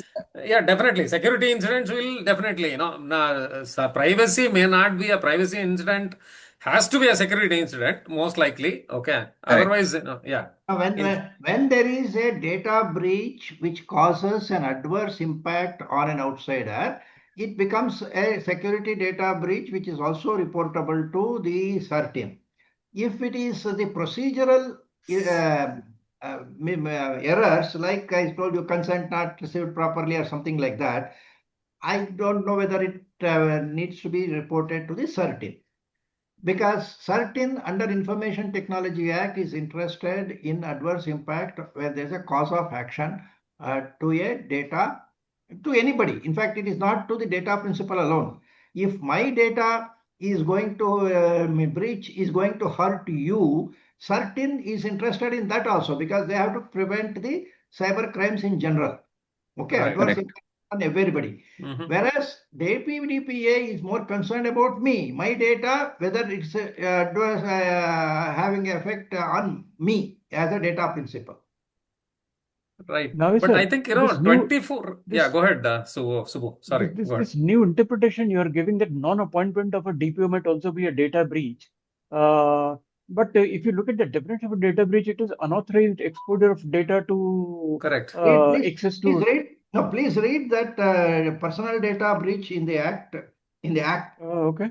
1 second. You have that DPDPA.in. You please open. Okay. 1 second. I have the act. Let me open the act. You just say DPDPA.in. Personal. Go to the preliminary section. I will read it out for you. Okay. Yeah, okay. I can read. I will share 7. Intimation of personal data breach. No, don't go to intimation. You go to personal data breach definition. Yeah. Which says personal data breach means any unauthorized processing of personal data or accidental disclosure, acquisition, sharing, use, unauthorized use, destruction or loss of access to personal data that compromises the confidentiality, integrity, and availability of personal data. Okay. Now, because it uses the word unauthorized processing, okay, now you go to intimation. Intimation of data breach. Where did you see that intimation? No. We can stop there, sir. That is in section 7. That is in section 7. No. 1 minute. Seriously, let me ask you. When you say unauthorized processing, you are interpreting that by not appointing a DPO to my organization, even though I have provided proper notice and obtained proper consent and documented consent, by non-appointing of a DPO, my processing of personal data constitutes unauthorized processing. And therefore, if you are a significant data fiduciary. If you are a significant data fiduciary. Okay, let us assume I am a significant data fiduciary, right? But the authorizing, whether the data processing is authorized or unauthorized, you are saying that the non-appointment of a DPO every also section amounts of DPDPA needs to be complied with. That's No, a very but that broad is a definition you are privacy giving, sir. violation. Subbu, That's I a mean, very you. broad definition you are giving, sir. No, I that's would say it correct. is, See, Naavi yeah, sir, it it's may a very not be, broad it definition may you are not giving. constitute a breach. Yeah, It is a privacy yeah. violation, definitely violation of the rules or the the So, sections. no, violation of a provision of the DPDPA versus a data breach. I would say there are two separate categories. Why would a Exactly. non-appointment of a DPO amount to a data breach versus a data Okay, breach? I'm not let us leave that particular thing. Is there a possibility that there could be breaches which do not affect the data principle and breaches That is which there. affect? Yeah, agreed. Yeah, that's Agreed, there. yes. Okay, That's let us that keep is fair. that. Let us keep that as a distinction. Okay. Okay, and both needs to be covered under the DPDPA. Whereas under ITA 2000, ultimately what is important is what affects the any individual, not necessarily the data principle, any individual. Okay. So if you look at even GDPR, there they mentioned that affecting another individual also is something which GDPR covers, not Right. only data principle. Similarly, in certain or the ITA 2000, any adverse impact on any individual could be giving rise to a cause of action under ITA 2000. Therefore, certain is supposed to be taking care of that. Okay. I'm trying to actually make a distinction of the roles of certain and the DPB. I'm trying to say that DPB may focus more on the data principles interest, whereas certain will have to focus on the entire society. Okay. But is it not data, sir? Are we saying because when we are talking of data breach, it is other data than other than the personally identifiable data? Correct. Now you have to go back to the ITA 2000 definition of data breach. Okay. And then see, or even the certain guidelines. Okay. What is the data breach to be mentioned? If you go to the certain data breach, even an IDS capture of an incident becomes a reportable data breach. Am I correct? The certain guidelines is lot more detailed than the act itself. Okay. They have given a list of data breaches to be reported under the certain guidelines. If Yeah, somebody so can... there the objective is to, like you said, is to contain because they need information to probably pass on security bulletins and things like that, and to contain the these kind of attacks that are happening. But my question was, it is data that when we say data breach, it is there are two types of data, which is one is could be financial kind of example data, the other could be a personally identifiable data. So that was my question. Correct.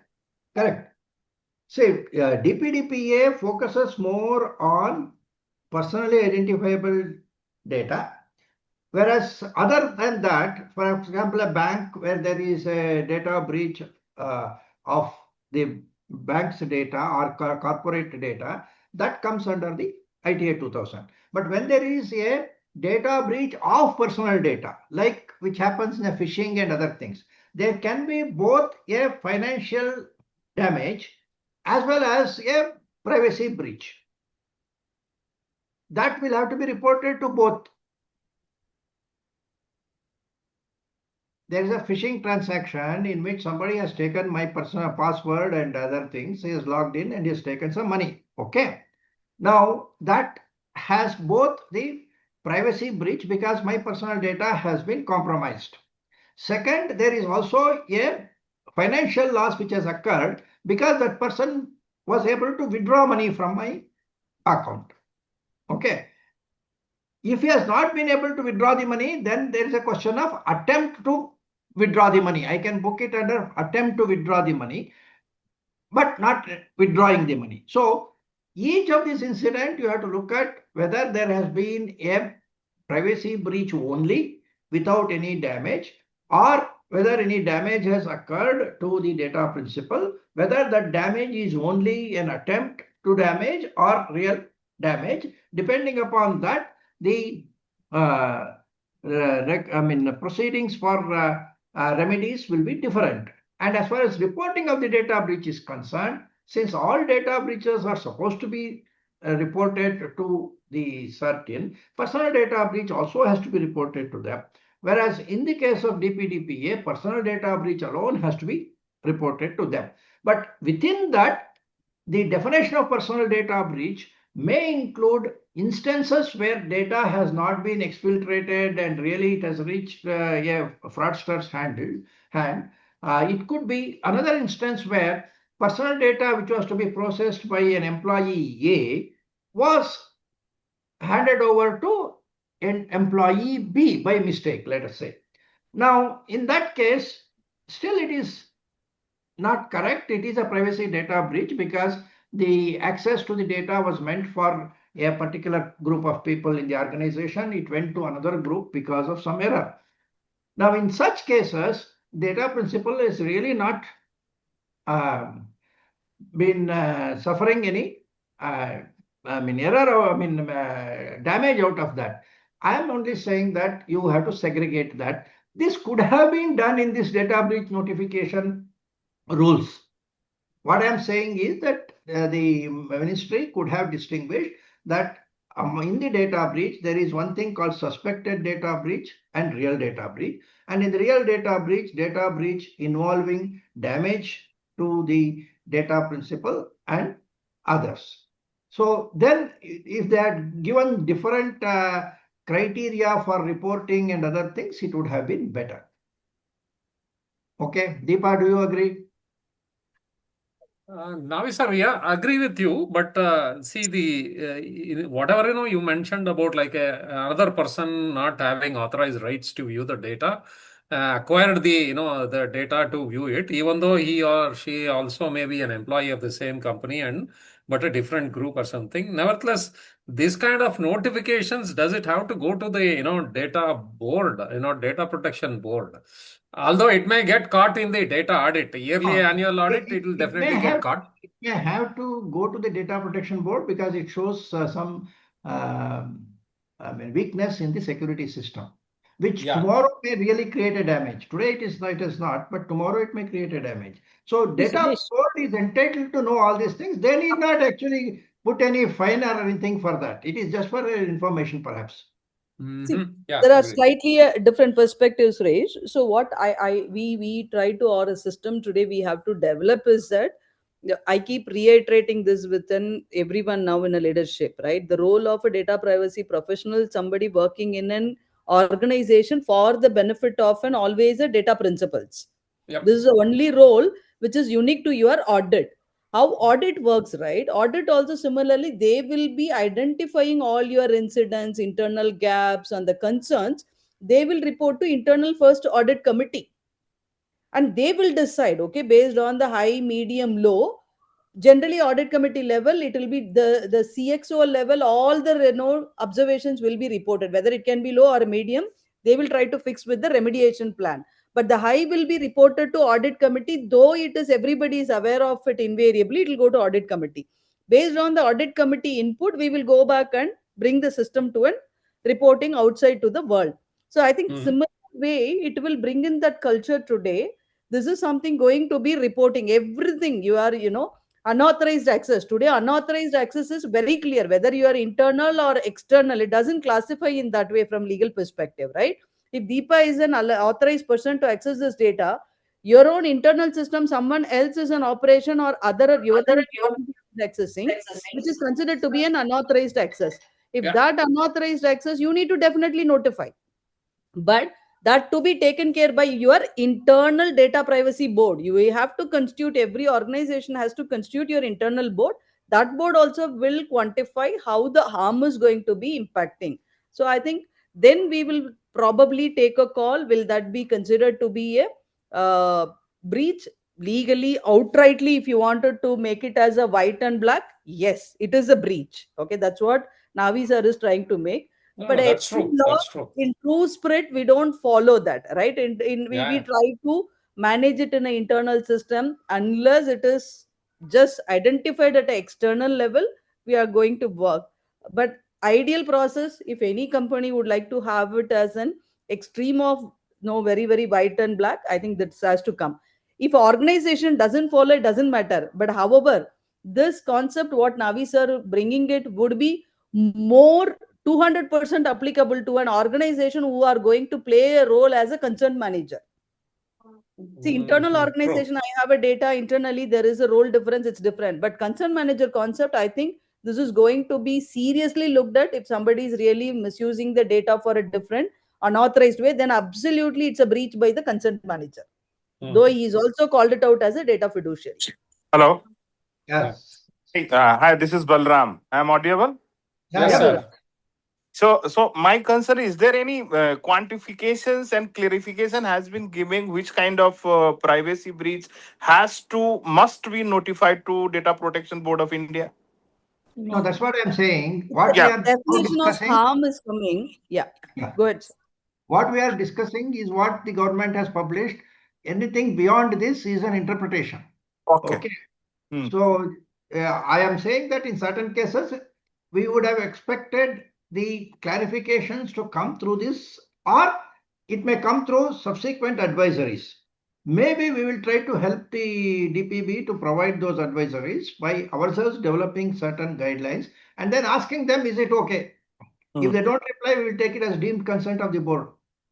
Okay, sir. Thank you, sir. Okay. Yeah, Seema.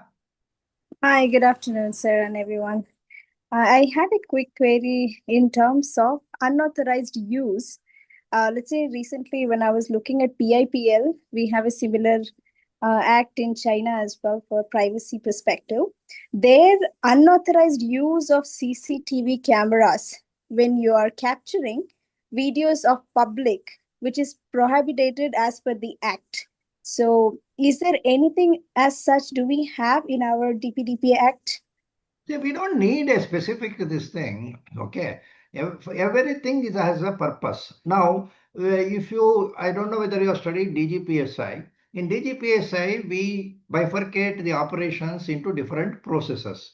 And for example, the CCTV, there is a process. What is the purpose of that? Let us say police or somebody, or in a corporate this thing also, security has to monitor the security of the premises. Okay. Right. So only those security people have the authority to view that. So the process is linked to a purpose, and the purpose requires a set of my employees to have access, and they are the persons to whom I have to give access. Other people are all considered as unauthorized persons. So it goes in the definition of the purpose itself. So I don't need a separate law. It is an interpretation of the purpose-oriented processing of personal data. If you say viewing is also processing, the purpose is to monitor, and some people have been authorized to monitor. They alone have to see, not the others. Others may see, let us say, redacted these things where the faces are not recognized or something like that. And even the people who are viewing, they may not be immediately authorized to have a face recognition software integration so that they will have the profile of the person. If they have got very suspicious movements, those people who with suspicious movements spotted in the CCTV can be escalated to another person who will be given the authority for face recognition or something like that and do the profiling. So that kind of process, purpose-oriented processing needs to be built up. Okay. Thank you for that. Okay. Any other questions before we go to the next this thing? See, we will have lot more questions. I'm sure that what we are trying to do is to trigger the thoughts so that we will discuss this further in the SIG and then develop different papers and use it for further guidance. Okay. Now, another place where rules are trying to clarify is this also applies to the legacy data. Now, the legacy data also becomes open to obtaining of the consent. If I don't get consent for all the legacy data, I'm not sure whether I can continue to process it. Okay, so I have to first of all discover all the personal data with me and then send out and identify the purposes for which it is lying in my company. If I don't associate it with any purpose, then obviously I'm not entitled to hold it. And when the purpose is genuine, then I have to ask whether I have got the consent for that. It is possible that when it was acquired without proper consent, and definitely the consent which was taken at that time with whatever privacy notice was given is not the same privacy notice which we are using today. So all the legacy data principles need to be issued a new privacy notice, and we need to try to obtain the consent. Now, some people may say, please don't continue the processing.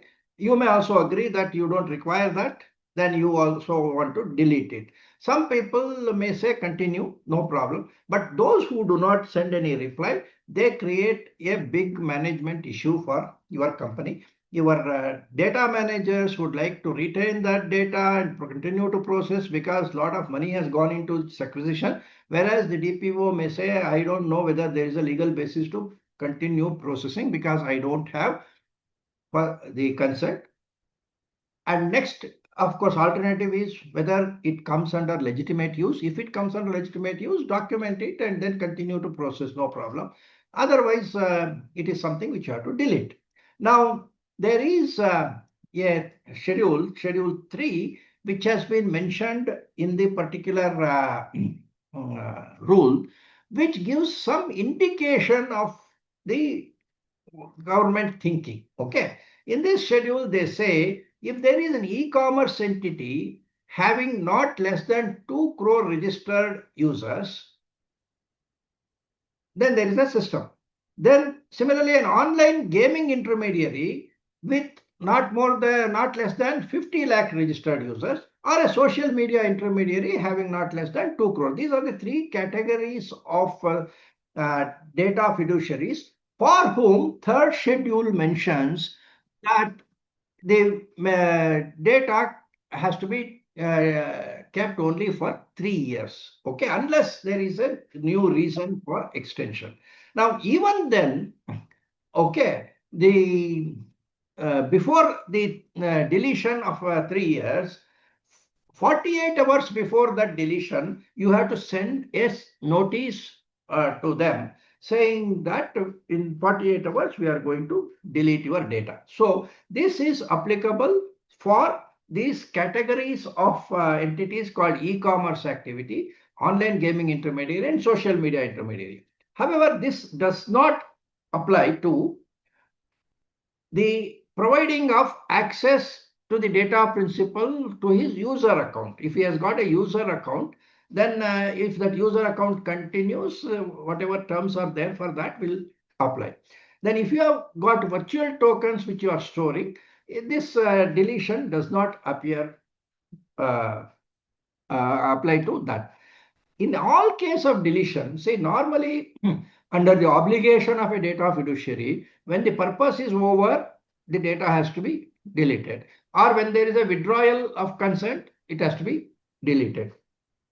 In all cases, before deletion, you have to check whether there is any legitimate use for retention.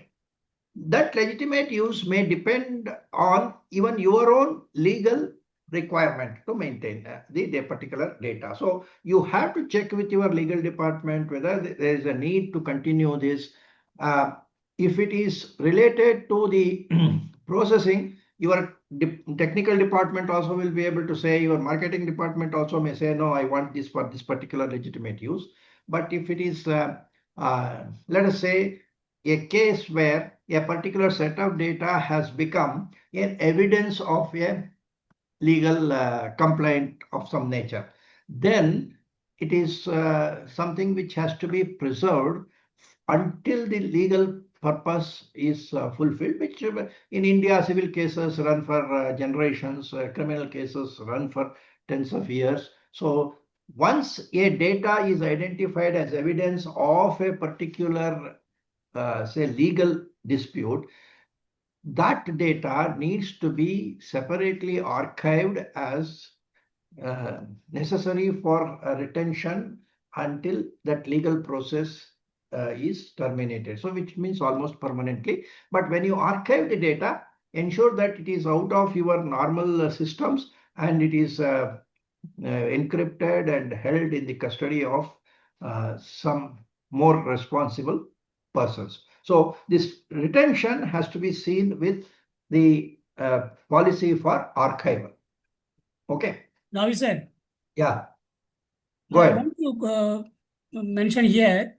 Recently, I think a week back, there is advertisement in the newspapers by All India Institute of Medical Sciences, Patna. This public notice says AIMS Patna plans to dispose inpatient medical records from year 2014 to 18 and 2021. Those interested in obtaining the records are requested to collect them from the medical record department within 1 month from the date of this advertisement. Good. I think it's a good thing where since they may not be having email contacts, they may not be able to serve individual notices to all the legacy data principals.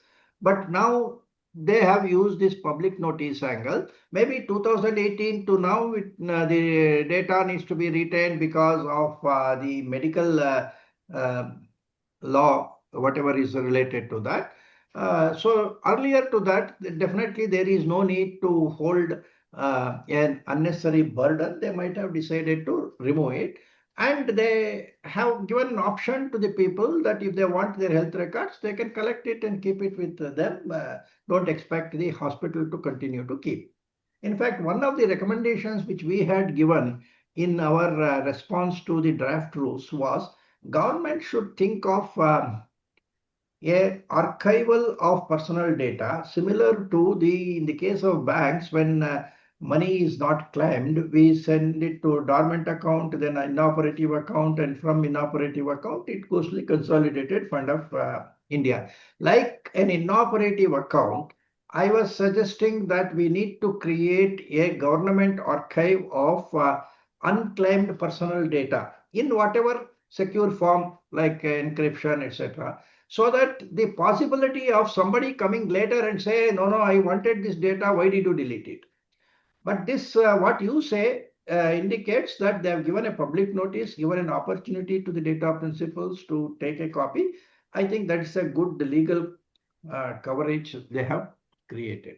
Sir, but in case this hospital has to be involved in any legal case, how they can substitute? If it is evidences? their own legal case, they have perhaps looked at 2018 onwards is sufficient, and also their existing, if any pending legal case is there, they are supposed to take into a note. Otherwise, I think 7 years may be the time. I don't know people who are aware of the law related to hospitals and medical data can tell me, because I have heard 10 years as the requirement of data to be retained. Ashok, I remember. No, it's 3 years, sir. Indian Medical Association directly 3 years only. 3 years. Ashok, when we were auditing one company, they were telling 10 years, no? This is for financial organizations, sir. No, that is, I'm talking of hospitals. Okay. Sir, I think that was their interpretation. Maybe I'm not sure if they have mentioned that in the retention policy accordingly. No, we are talking of a law, Indian Medical Council or something like that. And internally, if they feel that there is a need for retention for a certain period of time, they can say it is a legitimate use because, see, in the case of health, a surgery which was done when a person is 5 years old may affect even up to 50 years. So a legal case may come up there also. So if they feel that I don't want to delete some of these data. See, I think that was one of the... Okay. Yeah, I think that was one of the reasons that they mentioned that they cannot delete it, because if references come and people come after some time, they have to retain it further. The entire case file has to be retained. Yeah. I think, yes. Okay. Sir, if I take a look at these exceptions, right, for retention, Definitely, hospital will not be able to, because there are only 3 cases that have been given: e-commerce more than 2 crores, gaming more than 50 lakhs, and the third one, right? They are the only 3 exceptions that have been given to the 1 year retention rule. It is only these 3 entities who can retain it for 3 years. No other entity. So medical purposes now goes out. It's not there in the rules. So you can build a case under legitimate use with justification documented. No, how do, but I can create it, but even if I create a policy as per the current rules, that would clearly be a violation of the act. Where is the provision? Possible. Okay, you have to check the Indian Medical Council regulation. If somebody says 3 years, maybe it is so. I don't know. I will have to check with the persons Okay. of that particular data. But finance, it could be 10 years. Banks, I don't know. Originally, we were talking of 20 years for banks. Now, maybe banks also might have reduced it to 10 years. So max is 10 years, sir. Okay. Savings 8 years. Chartered accountant form is 10 years. Okay. No, tax purpose is different. Bank, from the Reserve Bank point of view, there may be some data retention norms. Fine. Okay, that needs to be looked at as a part of legitimate use basis. Okay, DPDPA says that after the purpose is over, there is no need. Okay, if it is required, then substantiate it with legitimate use document. Then thirdly, if the sectoral law requires it for some purpose, again, that becomes part of the legitimate use, so document it.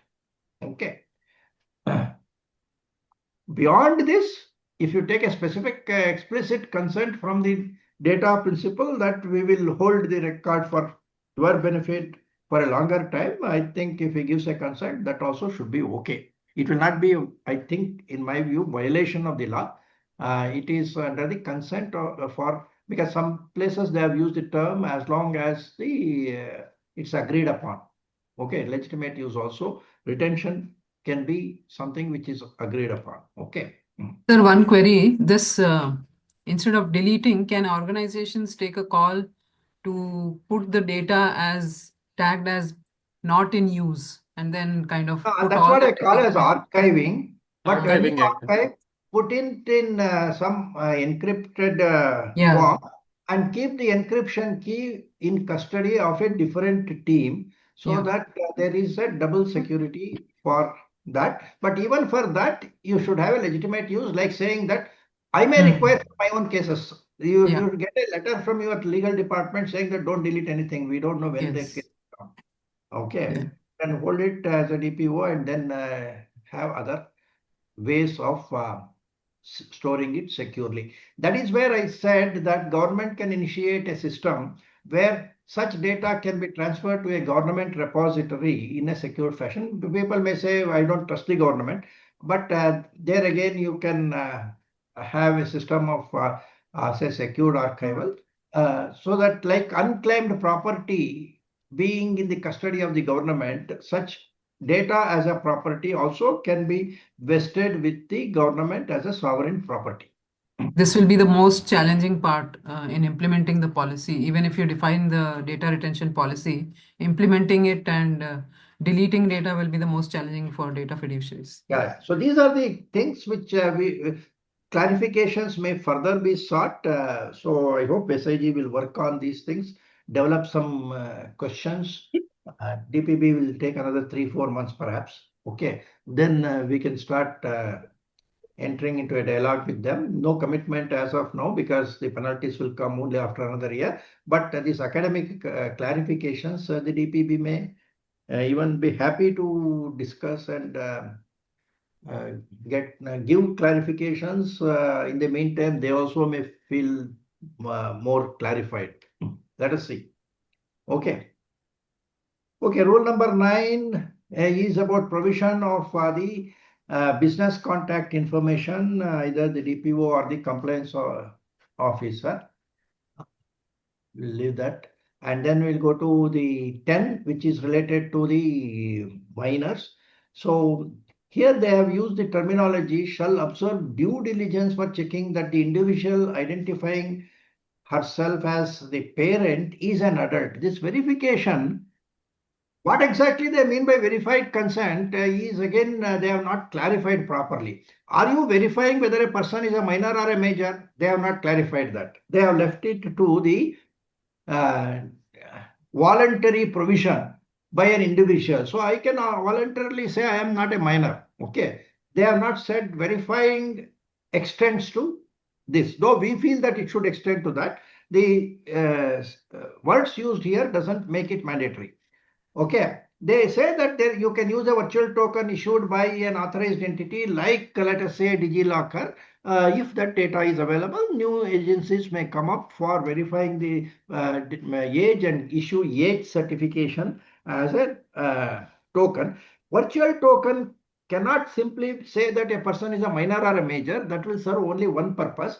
But if there is a minor, I also need the date of birth, because at the end of the 18 years, I need to switch the consent to another person who is, that is from the guardian. I have to switch it back to the data principal. So if a person is to declare I am not a minor, a virtual token of that nature should be sufficient. But if a person is a minor, then I need to declare the date of birth, and then I need to declare who is my guardian, and then I need to verify the guardian's identity. What the rule says is only about the guardian, that is, shall observe due diligence for checking that the individual identifying as an adult is identifiable in connection with the identity and age. It doesn't clearly say that it is necessary for the data principal himself to be verified for his age. Okay. Then, as I discussed, this what we are talking of today is a new kind of digital locker service provider, not the current DigiLocker service provider who has only the documents. He doesn't have the data. Okay. Whatever is there for the minors, the same thing more or less gets extended to the mentally disabled persons. But in the case of mentally disabled persons, also there will be a legal guardian appointed by the court, and that alone is the criteria for determining who is authorized to give instructions on behalf of this disabled person. This is going to be another tough area. Now, in fact, this verification of the minor's data and the verification of the parent, who is the parent or the guardian, and this verification of this legal guardian, these are some gray areas which may not be 100% mitigated as of now. And in fact, these will fall in the category of absorbed risks under our DGPSI format. Okay.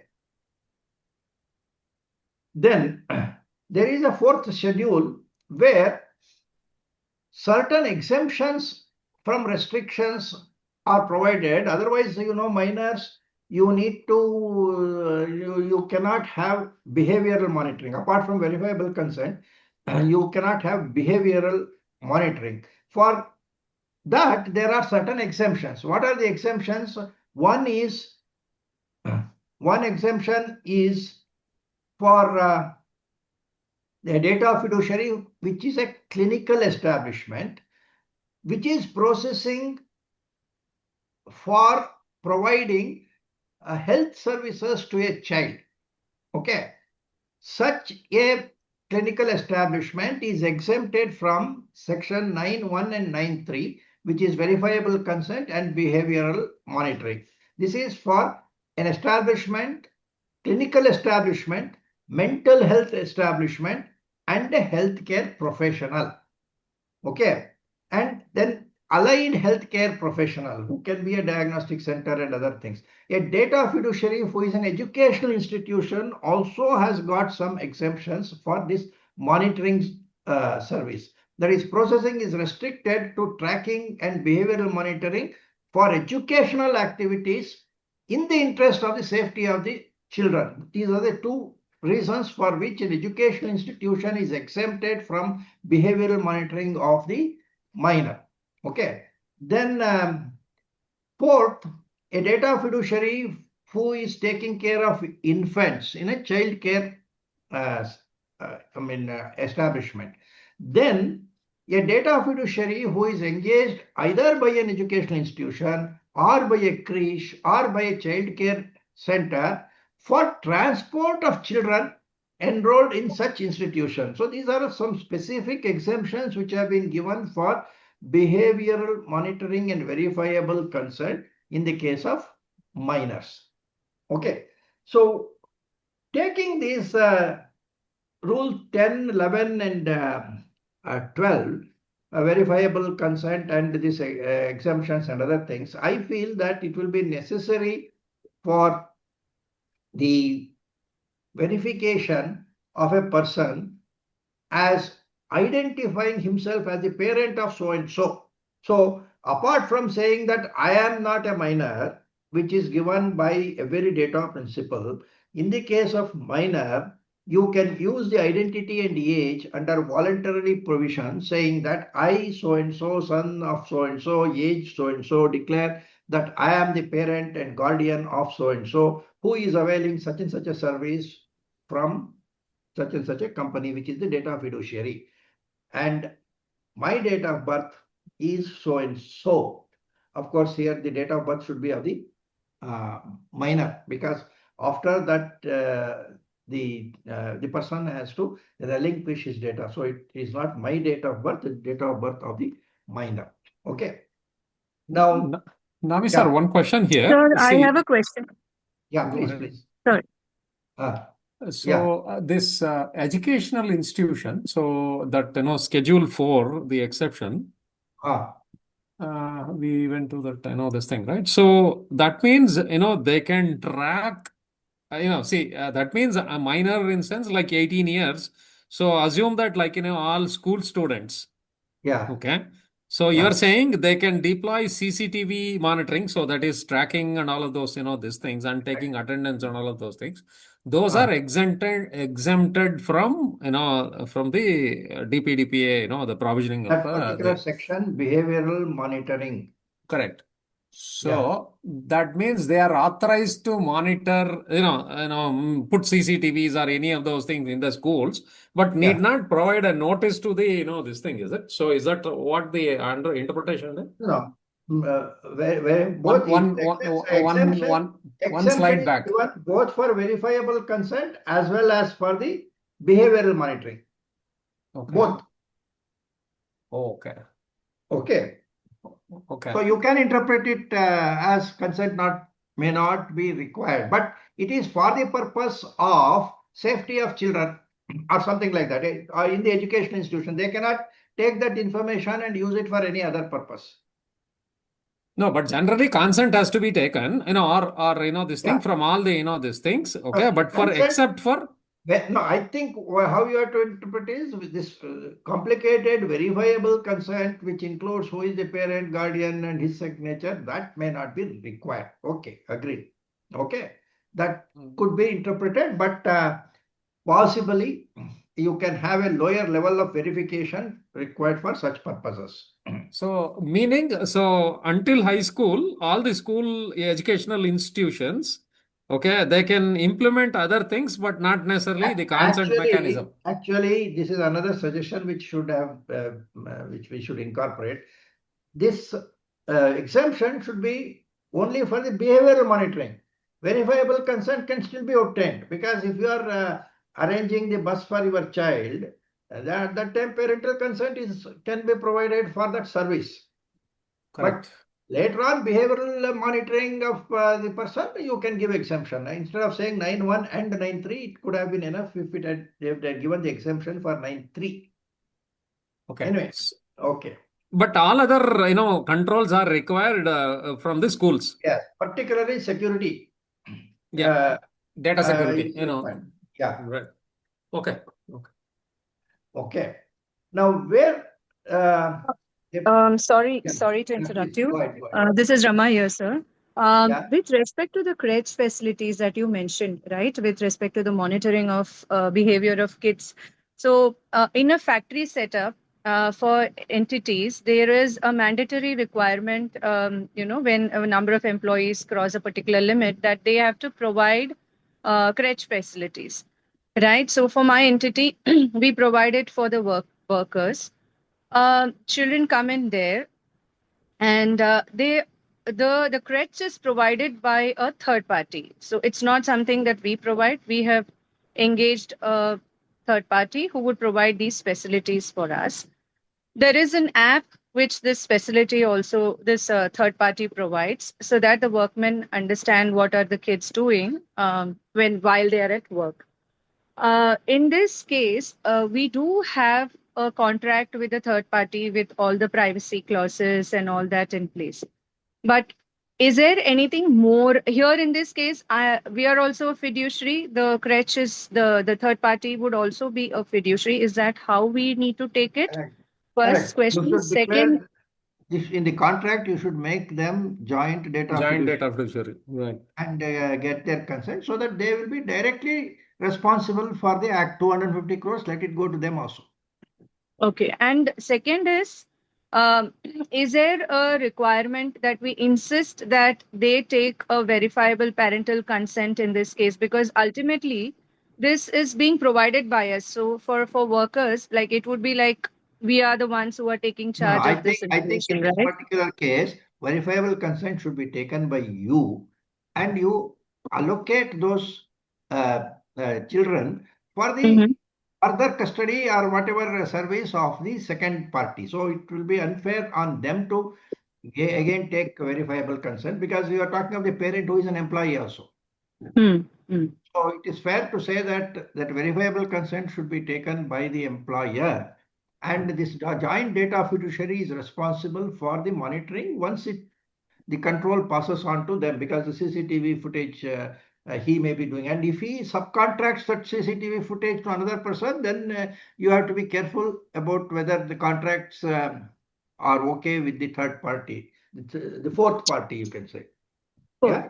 I have Thank you, sir. A question meaning point. Basically, this is the lacuna that I have noticed in the entire DPDP Act and DPDP rules. They have not said anything about maternity home data.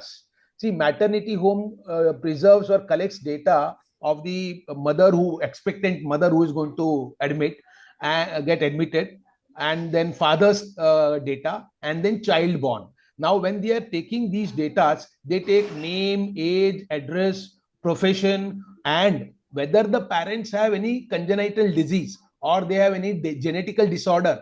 Plus, if both the parents are of same blood group, then there could be a defect or there could be some medical condition in the unborn child also. So all these data are being stored by 5-star medical hospitals and maternity and nursing homes. So this particular thing has not been addressed in the entire DPDP Act. So it means there is no exemption. So they are significant data fiduciaries. They are responsible for that kind of data. Yeah, but sir, there is again a minor involved. So correct. So verifiable consent is required, and subsequently all other obligations are also required. Correct. See, we have to worry only about the exemptions. No exemption means the full responsibility for that hospital. Right. Okay. Now, where you cannot do this is where our DGPSA principle of absorbed risk comes in. So we have a system of noting down the deviation justification document, where we may say that, okay, we have taken all these policy documents to do this verifiable consent, etc., but the residual risk is could still be there. But that is what we are considering it as an absorbed risk. That is, we have identified the risk and tried to eliminate to the extent possible the residual risk. After, in good faith, we are absorbing that risk. If tomorrow some insurance companies are willing to take insurance for provide insurance for such risk after eliminating the high risk situation, then maybe that is the only thing which we can do as a data fiduciary. Okay. Now, coming to this significant data fiduciary, you know that there are 3 special obligations: the data DPO, and then the data auditor, and the DPIA.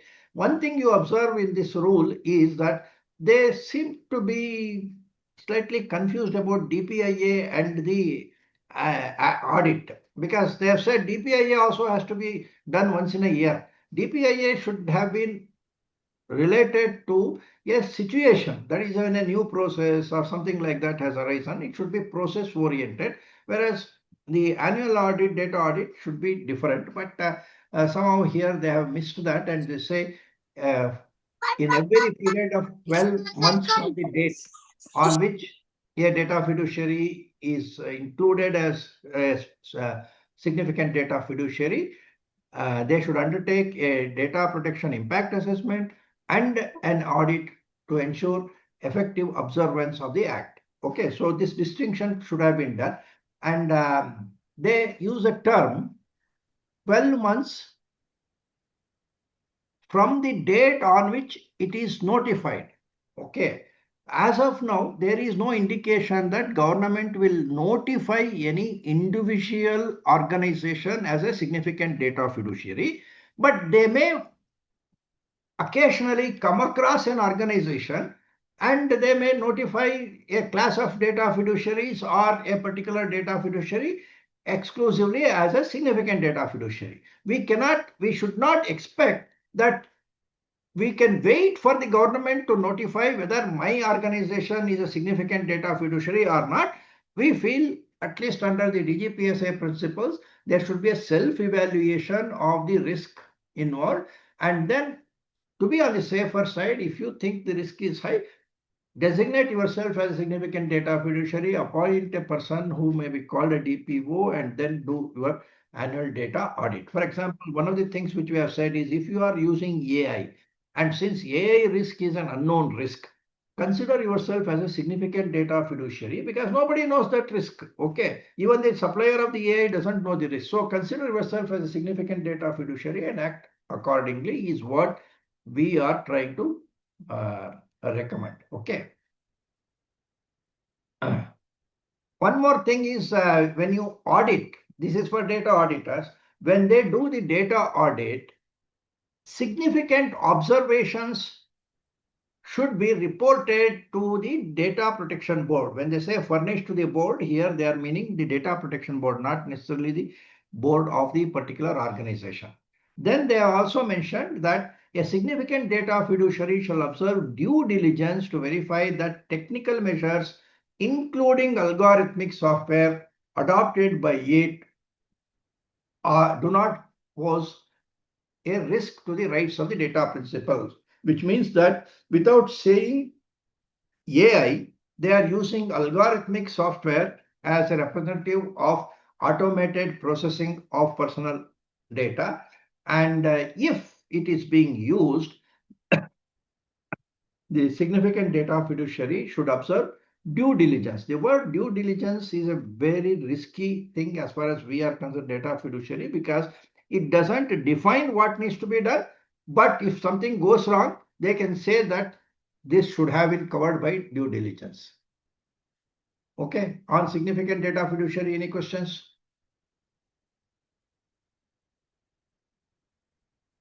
The government says that they will have one committee set up or an officer who will be designated, who will be responsible for classifying this data fiduciary and data as a significant data fiduciary. I think that will come only when a reference is made to them by the Data Protection Board. Let us say when they are doing an audit or something like that, if they want to find out whether this auditee is a significant data fiduciary or not, they can refer to that officer. Or the officer may from time to time say this class of data fiduciaries, like let us say diagnostic centers diagnosing DNA or something like that, they may define that as a significant data fiduciary. Sir, in your opinion, Subbarani, the non-defining of who is a significant data fiduciary, do you think the parliament or these guys who passed the act and the rules were leaving the field open for the data protection board to take a call on that, and that's the reason they've not defined it, or what is the otherwise is great ambiguity by non-definition of a significant data fiduciary here. Initially, I was also expecting that they will set up a criteria and put it in the rules that these are the kind of organizations But what they seem to have followed up is that after all, you are a fiduciary. So being a fiduciary, you determine whether you are significant or not.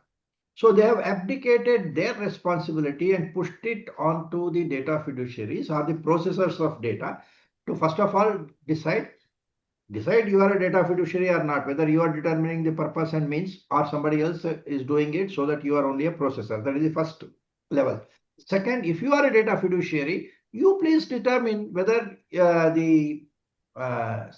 there is significant risks you are handling, and decide whether you are significant data fiduciary or not. I will keep quiet, but when something goes wrong, at that time I will come back and ask you why you did not uh, declare yourself as a significant data fiduciary. So I think the data auditors will be required to make a comment on this as a mandatory aspect. In fact, in DGPSI, we have included an implementation specification exclusively for this purpose, to decide whether an organization is a significant data fiduciary or not is a responsibility which has to be clarified, because with that only you know whether DPO should be there or other things need to be done. So it is left to the organization.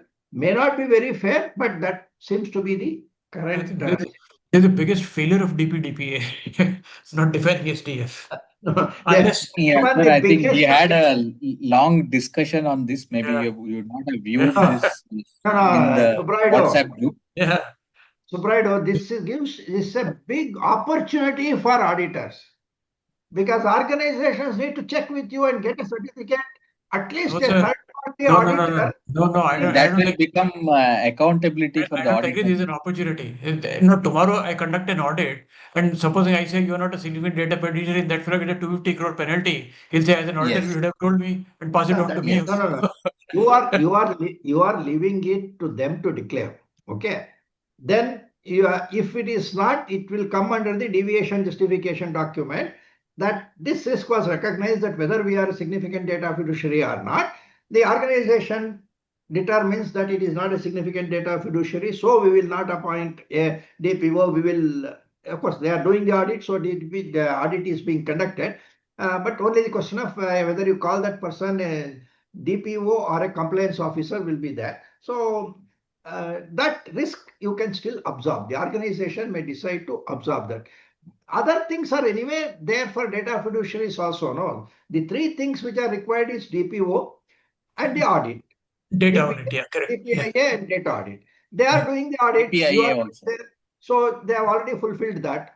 Now the question is the person who is taking care of it, whether you call him as a DPO or only a compliance officer. That is only a question of remuneration. The person may say, if you call me DPO, I need this much of a salary. If I am a compliance officer, he may not complain. So that is the only thing, that is a commercial decision, but the organization should not compromise on that. If they have come this far to ask you to audit, then I think they should be prepared to call somebody a DPO instead of a simple compliance officer, so that they are already fulfilling that responsibility. So to err on the safer side, if they think there is a certain level of say sensitivity to the data they are processing, they should consider themselves as a significant data fiduciary. So all borderline cases should be taken as a significant data fiduciary. Right. Yeah. Now we are saying under DGPSI that if you are using AI, I prefer you are a significant data fiduciary. That means that 100% of the data fiduciaries today, they will all be using AI. I will ask them, do you know what is the risk you are having? I don't think they will be able to certify that we have fully covered the AI risks. Okay. And therefore, consider yourself as a significant data fiduciary. They will come back to you for audit next year also. But the DPDPA does not define AI, no? Algorithm they are using. Interpretation. All software programs are algorithms, right? No, but see, as a auditor or as a this thing, you should be in a position to scare them. So that's what all these big fours are doing, right? So yeah, that's what that's why they charge $600 per hour for their consultants. So yeah, it's good that India also will get some dollar amount for these things. Okay. Fine. Okay. Then as far as the rights protection is concerned, you know that the one right is right of access and getting a summary. Other is right of correction and deletion, not necessarily right to forget. And third is the grievance redressal. Fourth is the nomination. Okay, in this rule number 14, they make a specific mention of an identifier, which says that every organization, data fiduciary, should associate a unique customer ID, and that should ideally be part of the consent itself, because it says, and this again, they say publish. Of course, you cannot publish the identifier of a data principle. I think that's again a mistake. But the identifier should be provided. That is the particulars, if any, of such as the username or other identifier of such data principle, which may be required to identify under the terms of service. But they are saying that shall prominently publish. Okay, that which is not correct, because you cannot publish this. But the details and means by which they can make a request to exercise the rights should be available. Links should be made available to the sub categories of how to file a request for summary, how to file a request for grievance, etc. should be separately provided. And in grievances, they use times also. They say within a reasonable period, not exceeding 90 days, the grievance should be responded to. Only for responding itself, they are giving 90 days, not necessarily for grievance redressal. Okay. Sir, these grievance redressal officers also, they should be, they should have training on data protection and the privacy, related this thing. Yes. It's just not that they are a help desk officer or something, right? Yes. Help desk is not the grievance redressal officer. See, grievance by definition should be something which has got a legal liability. It can come under ITA 2000. It can also come under this and many other laws. Every law today comes with this grievance redressal, but that is not the help center technical faults that I am not able to log in or something like that. That they are all technical issues. Grievance essentially means a legal dispute. Yes. Okay. Then the question of nomination raises a question, what are the rights left for a deceased data principal? Okay. This says that the nominee can exercise the rights of the data principal in accordance with the terms of service. Okay. And you are nominating one or more individuals. But after a person is no longer alive, I don't think any of the services can be continued. So the rights which can be exercised by the nominee will be only to wind down the service and ensure that the service is closed. And if there is any stored data in the custody of the particular person, to hand over the custody of that to the next, the person who is mentioned as a nominee. I don't think this should be treated as a permission for the nominee to continue to let processing of the deceased person's data. I hope everybody is agreeable to that kind of an interpretation. Okay. But who will communicate with the organization about the person who is deceased? So see, is at it the through? time of taking the consent itself, you should have taken the nominee. Otherwise, you will have a problem. So, because it is one of the necessary things, at the time of taking the consent itself, you should take the name of the nominee. Whether the nominee is verified at the time of taking the consent, or you do it when you actually settle the claim, that is left to you. In FDPPI, we have said that we will not verify the nominee at the time of taking the consent, which means that the person will simply say that so-and-so is my nominee. I'm not going to do any verification. But if I want to do the verification, at least I have to verify the existence of an email address to that particular nominee. Otherwise, I cannot give him a notice. So email address and mobile number of the nominee, you can try to take and then verify and keep it on record. Some of the companies, so DigiLocker actually has a nomination system where they ask the Aadhaar number of the nominee, and they may verify that. But I think it is enough if you verify the contact address of the nominee, and rest of the things, if the contingent event arises when you get the information that a particular data principal is no longer alive, then you send a notice to the that nominee and try to continue. Okay. But what in case, like, that person, of course, this is all like, ifs and buts. There is a whole lot of questions may arise if he nominates his minor son as my nominee or something. Agreed. Yeah, that's why it's called a claim settlement. In fact, these rules are silent on the problems of the claim settlement. And what if somebody else sends you a notice that you should not settle it in favor of so and so? Okay. So this particular rule needs explanation. Maybe by properly. Otherwise, your legal department, you ask them to set it up and then put it up on the website that this is our policy for nomination. Okay. Sir, I have a question. Sorry, just want a little bit of clarity here.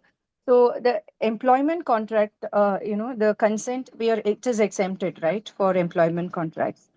And for various requirements of HR, we take the nominee details, correct? Yeah. And at the time of onboarding, just following a conservative approach, we take the consent of this employee. Is it necessary to include that the same person would also be a nominee for the personal details? How will Not it work for necessarily. entities like that? I feel it is not necessary. That is, nomination with reference to banks, where it's easy to understand. In banks, we have a nomination for the money. Okay. Yeah. Now, that need not necessarily be the nomination for the safe deposit locker, say whatever you keep in the safe deposit locker, is it not? There may be a separate nominee for that. So likewise, this data store of the data principal with an organization is a different entity. Okay. So there can be a separate nominee according to me. Okay. We can give them the choice of nominating, and it should be part of nomination the for documents. data. Nomination for data is different from nomination for property. If you are holding any property of the employee with you, which you need to pass on, then that is a different thing. Which may be, I don't know, most of the time it is employer's property which will be with the employee, like a house or say car. Sir, to add on to it, today the nomination has to be obtained for data separately. There are now, if we closely monitor, PF, there is a separate nomination we take, separate form is available. Gratuity, there is a separate nomination forms available, right? Going forward, you need to be very clear who would be the nominee for your data or a data correction or right to access your data, especially when the deceased, the earlier rule, what we were deliberating. So I think that has to explicitly taken out now. Correct. So no need not to be. And there is especially when the percentage of a quantum of a share goes on the financial, we also take a percentage. Okay, if there is a more than one nominee, what would be the percentage of allocation, all that. So probably the HR team has to really relook at it along with the DPO team. How is the nominee and the other detail they will access in the system? Yes. This percentage can work for money. Okay. Exactly, sir. Now, if I have got an email account, either I have to say jointly to all the persons nominees. It cannot be either or. Okay. Or if there is an email as one data and website as another data, then I can have different nominees for different data assets. Exactly, sir. See, otherwise also, sir, then we will ask them to give with an affidavit, generally an affidavit certified by the court with the success and certificate, all that formalities we follow as an alternate. Otherwise, again, that process should come in the future. Yeah. So nomination has to be separately taken. Today also it's a separate nomination. Maybe this precisely has to be followed now. Nomination for data. Yeah. So in this case, sir, for the nominee, for example, a person is deceased, and then what rights would the nominee would have? For example, if a person is no more existing, then it is either to delete or Yeah, so what I'm other. saying the only the right is to hand over the custody of personal data which might have been with the organization. You forget the employer's employee situation. You take a web host or something like that. My let's say my website data is with the hosting company. Now that is a intellectual property asset, no? Okay. So that can be claimed by the nominees. I may have an email account. Now, in the email, I have got the inbox. That inbox may be having a lot of confidential information, including my, say, Bitcoin holdings and other kind of things, which are digital assets. And maybe nominees can take custody of that also. So that is the kind of data which actually require a nomination. Okay. Now, other than the money which PF and other things, they are directly money.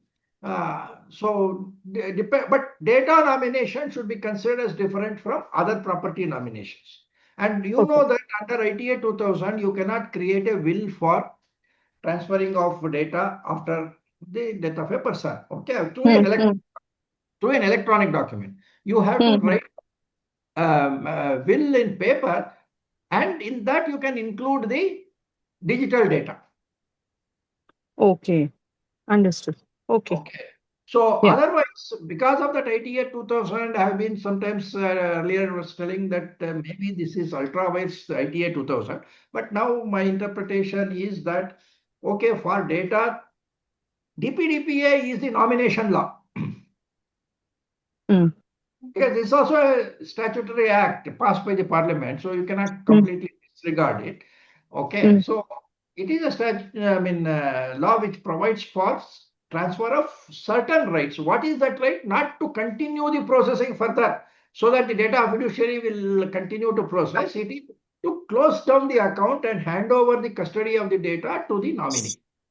So like in the case of partnership firm, which you close the partnership firm, then you winding down operations, you can continue, no, in the banks and other. Yeah. Likewise, a special window is to be created for winding down the operations of a data and then transfer it to the data principal. That is the nominee. Yeah, that is one. Another one angle, sir, wherever you have been appointed as a KMP or the primary license holder, for example, in your Pasara license for security or food license or CLRA license, we go with the individual users board authorizing person. If some contingency happens to the person, the nominee has to follow up. They have to do. Otherwise, that leads to a impact of an penalty, summons, criminal action, all that also will arise us. So that's another angle. People have to be very cautious going forward. If data needs to be removed, that needs to be really notified, and some of the nominees can really take a follow-up action with the corporates. Yeah, even software license is a digital property, no? I don't know what will happen. Yes, Software license. So is there a method by which it gets the claimant can claim that? Nobody has thought about it, perhaps. This is only upon death, right? Go ahead, upon Deepa. death. Sorry. Yeah, upon death, the software license, ideally people may not get to know the tracking system. Yeah, though you have a user terms and conditions that it is only to an Deepa to use. Now the software licensor is a data fiduciary. Exactly. So when he gives the license, he should take a nominee for at the time of his licensing and ensure that it is transferred to the rightful owner after death. Ideally, sir. Or the license should get seized before if the person is no more with us, with the world. I think that's somewhere some terms they need to bring it out. If it's a perpetual license, you can say until lifetime. Okay, if it doesn't say until lifetime, it extends beyond that, they can define the licensing terms, they should add these things. I don't know whether currently software people are adding that in the license. Good suggestion, sir. I think people have to really think on it. If it is a perpetual license, they have to see that out. The license transfers to the authorized person or somewhere they have to bring it, because otherwise they are not able to. If it is a limited license, I think they have to then bring it out. If you need to reassigned to someone, please write to us, and then we'll create a different login credential and password for the respective license term. I think that, yeah, I agree, sir. Processing of data outside India, right? See, lot of these IT companies, they have this when people from India are seconded to abroad, right? US or any other locations, right? So what some of these companies, or at least some companies that I know of, what they do is that they keep the employee ID of the person within the India employee database alive for the purposes of maintaining continuity of employment, and so that gratuity and other purposes and all. So such transfers, whenever they happen, right? Transfer from India to the US, they come back to India, then they get transferred to Europe, they do some 3-4 years there, then they come back to India, like that. So this processing of data of those employees while they are outside India, that could be a tricky part that has got to be dealt with properly, As of because now, not many restrictions have been placed as far as processing outside India is concerned. Government has retained a right to say that certain classes of data may not be processed outside. We have to wait for further notifications on that. As of now, I don't think there is any restrictions other than what RBI or sectoral regulators have imposed on specific, say, regulated entities under their own regulation contracts. So what do Subbu, I companies think we do need to at that wait time? for the blacklisted countries. That's Yeah. that's we all have it to is. wait. We have to wait for further information on this. And if you No, find I that think, and sir, if you that find that won't some come. My 2 cents of thought is because uh, when the organization sending it to an employee from India to any other country, either within the group company or to the client, they have an appropriate agreements to cover. Okay. If you see that out, someone was indicating, right? The PF is continuing for 2 years here, and then when they go to, there is a provision which is explicitly permitted under the PF Act as well as the current new labor code which got notified also. So even if it's voluntarily, DPA is giving a consent that I move out of India, but I wanted to contribute to PF, I can give that letter. The organization can continue to contribute. There is no restrictions. no, So but my that question is, where in the DPDPA is there a provision that act will override the provisions of the DPDPA? no, because this is it's an agreement, contractual provision where we have created, and we are agreeing to a binding confidentiality obligation between the data processing agreement. It No, can but be a here group what we see, no, entity. no, what we're saying is we are seeing an overlap of two different acts. One saying that Always when there, you, always there. yeah, There is no yeah. contrary. Overlapping can always happen, sir, but there is no contrary provisions, right? See, when contrary provision comes only, which one is going to be a superseding? Here, it is an overlapping. Though I am moving an employee, I am adhering to the data processing agreement to ensure the data protection, privacy, security controls have been taken care. There is no concerns. No, I I mean don't say see a that concern, you know. the absence of providing the names of the blacklisted countries leaves me in a position where I don't know whether I'm complying or non-complying. So that would be your internal controls, your security controls. Even you wanted to go with your ISO standard or DGPSI standard, it is a control. No, you have to fulfill that control.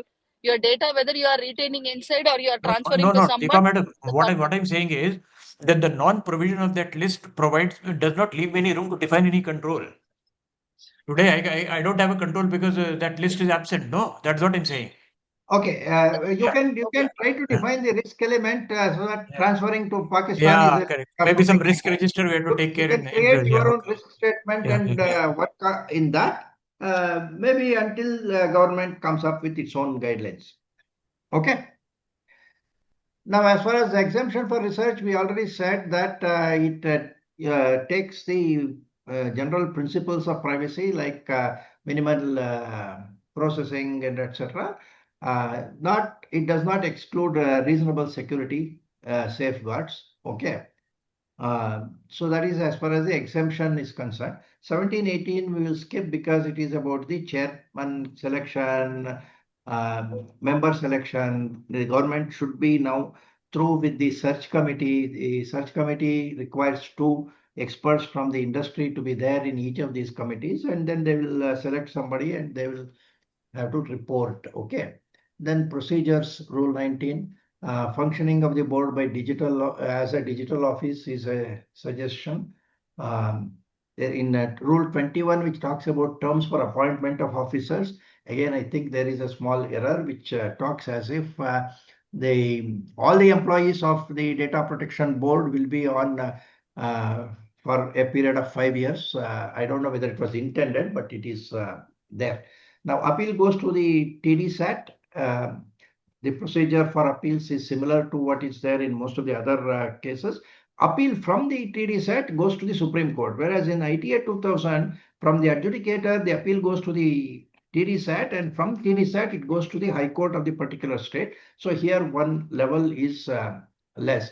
And this rule suggests that this digital filing of appeals and etc. should be facilitated. That is what I was telling, that it could be contradicting the TRA Act. The last of the rule 23, which says that government is going to have certain committees and maybe an officer where there is a need for certain instrumentalities of the government to be notified. You know that exemptions to instrumentalities of the government, startups and others is all by notification. So there has to be some authority for issuing notification. The government is trying to create multiple entities within their this system, and you can refer to them.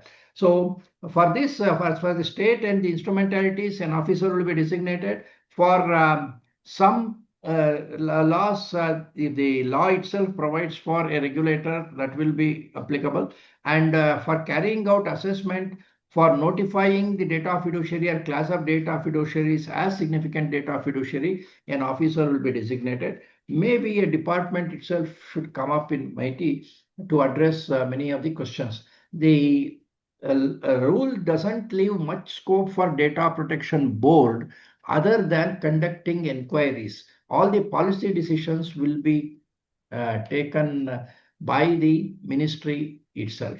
Okay, so this is currently the 23 rules, and some of the schedules are also there, which actually expand on these things. I will not go into that right now. Now, if there are any further questions, let us answer that. I have already consumed all the 3 hours which I meant for this.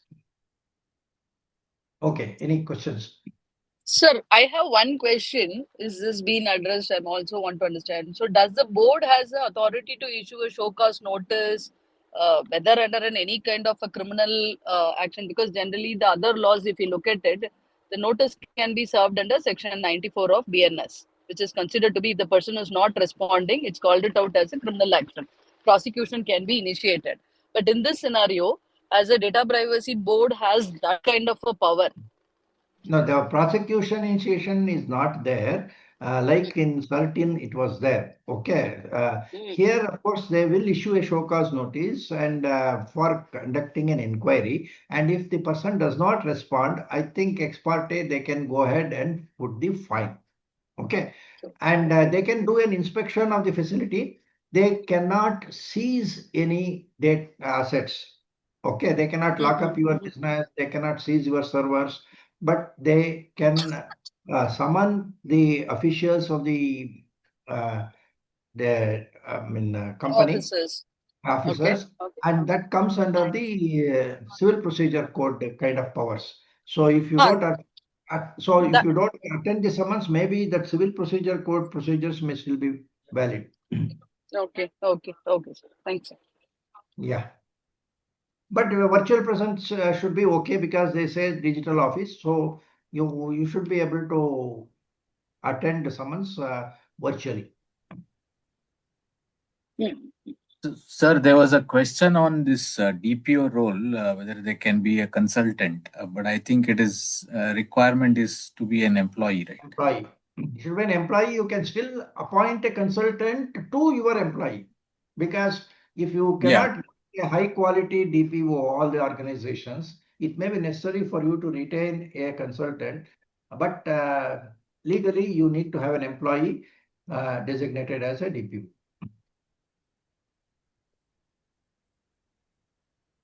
Okay. Any other question was there in the chat box, Ashok? No definition of independence here, right, sir? If a DPO has got to be independent, there's no definition of DPDPA for independence of DPO, right? There is no definition. Yeah.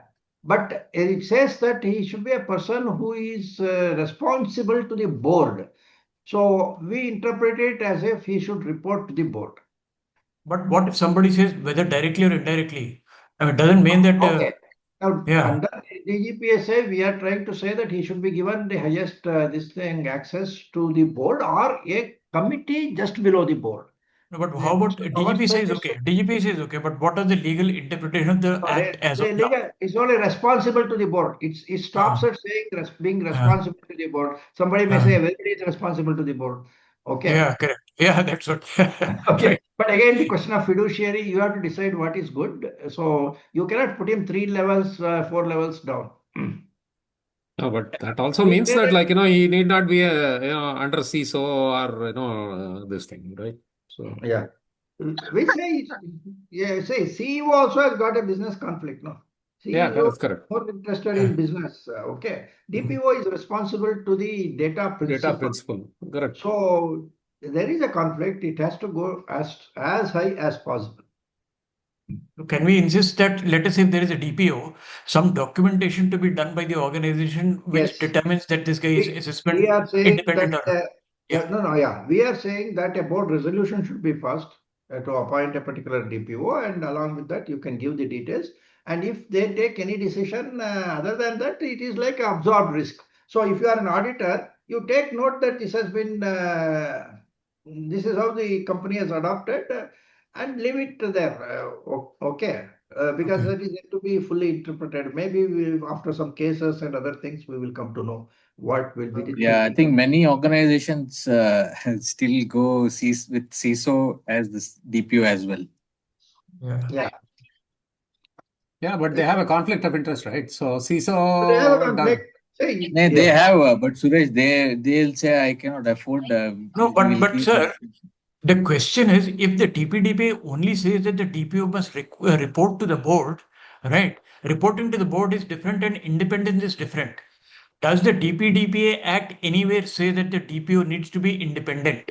As of now, they don't say.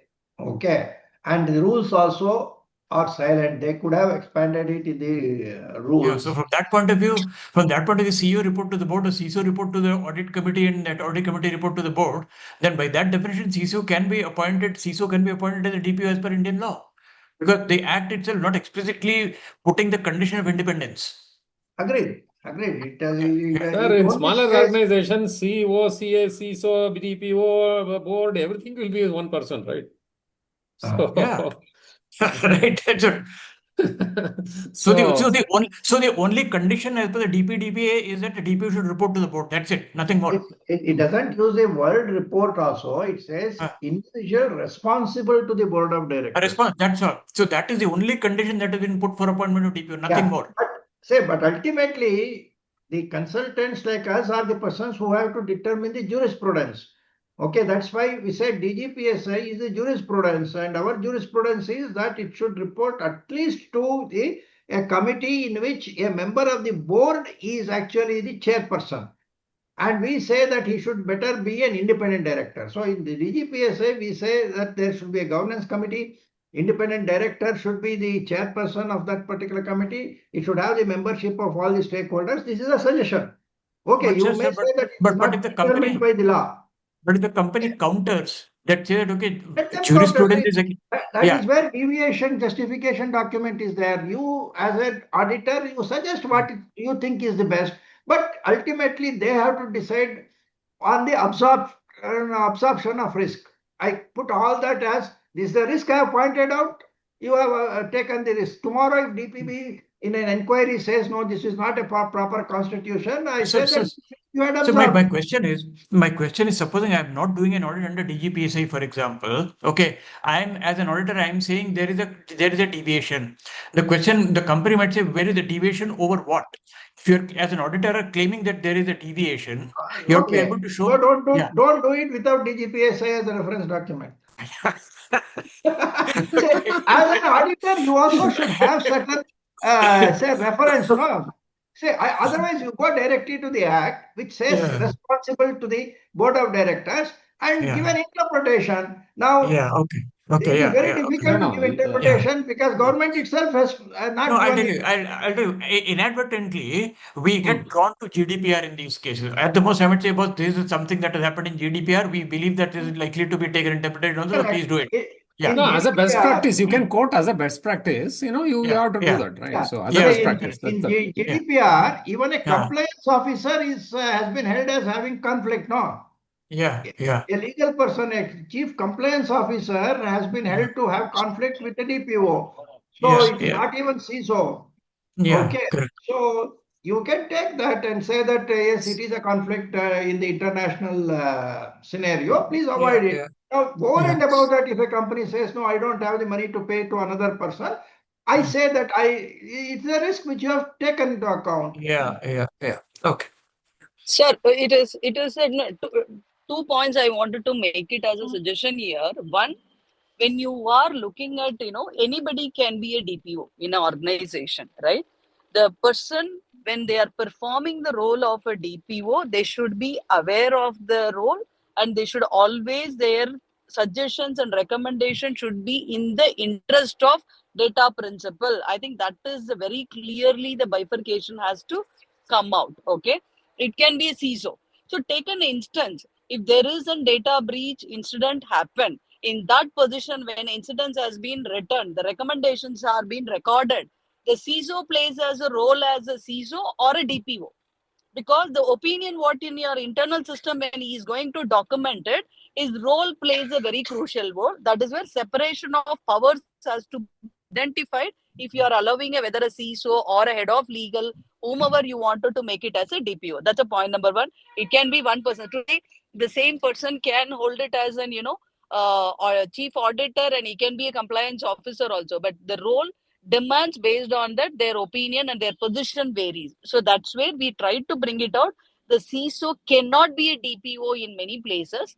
The generally the reason being is many incidents where we call it out as a security issue, and that is making your CISO is an accountable person, right? So that's the challenge when it comes to an implementation or remediation plan. You are writing it out, then DPO role is different. That's one. The Say, second aspect, yeah. if I am a data protection board person, when I am Hmm. doing an inquiry, if I find that there has been a conflict and your person has not been able to come above the conflict, I will take it as a deviation and fine. But if it Absolutely, is absolutely. You record it. ah, Internally, sir, when you are creating your internal system today, your policies and process, see, even tomorrow Subbarayan Naidu sir goes, they are going to validate what is your internal control and the risk metrics, what you are trying to agree versus what has been given on the law, right? so Every that is the organization, it varies. adopted implementation specifications as compared to the model Exactly. implementation specifications. Exactly. See, model one is an almost always This an is the ideal thing. on the ground. On the ground, it is only 70 to 75% possible only for a Agreed. practically implementable. So, Yeah. organization and who is your board or who is your own committee, governance committee, data governance committee has to sign off that. Yes, I agree. CISO is a DPO. You agree that the position comes, what is that separation of power your CISO will play? I think that also has to be agreed in the document. If it is not agreed in the document, I think that is the observation as an auditor we need to highlight to the management. Yeah, So yeah. then the CEO or a CFO as an KMP role, they need to take a call. See, today, even a startup, the CEO is a CFO. The CFO is the same company secretary to do entire activity. But when they are signing it, they keep changing their designation as a KMP. So that has to be very clearly taken in a position. The second aspect, when you are coming for a responsible to the board, I feel that outside generally the board is not a typical board of what we all thought independent directors. The director constitutes a board. I think below that there is an every the audit committee board or the there are multiple boards has been set. I think going forward, organization will set as a data privacy governance committee board where your independent director will be part of it. Today, it is not defined. Companies Act or a SEBI very clearly defines that out, right? How the auditor has to be there or all that. Now, for a data privacy board has not defined, but as an organization, I think every established organization on this process governance, they have a separate board which has an independent director maybe quarterly or fairly they'll be updating all this.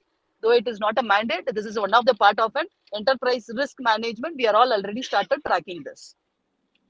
Okay, thank you. And before we wind up, I will ask PK to give his views. And before that, I just want to tell Subraido, you are having so many certified DPOs in your organization, so you should not think of an audit without DGPSI. Okay, that's just thought. Okay.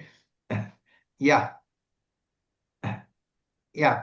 PK, you have got anything to say? Yeah, so on the last leg of discussions that we were having, that can a CISO be a DPO, and this has been a discussion since the time the act was published and people started knowing that there has to be something called as privacy or data protection in the organization.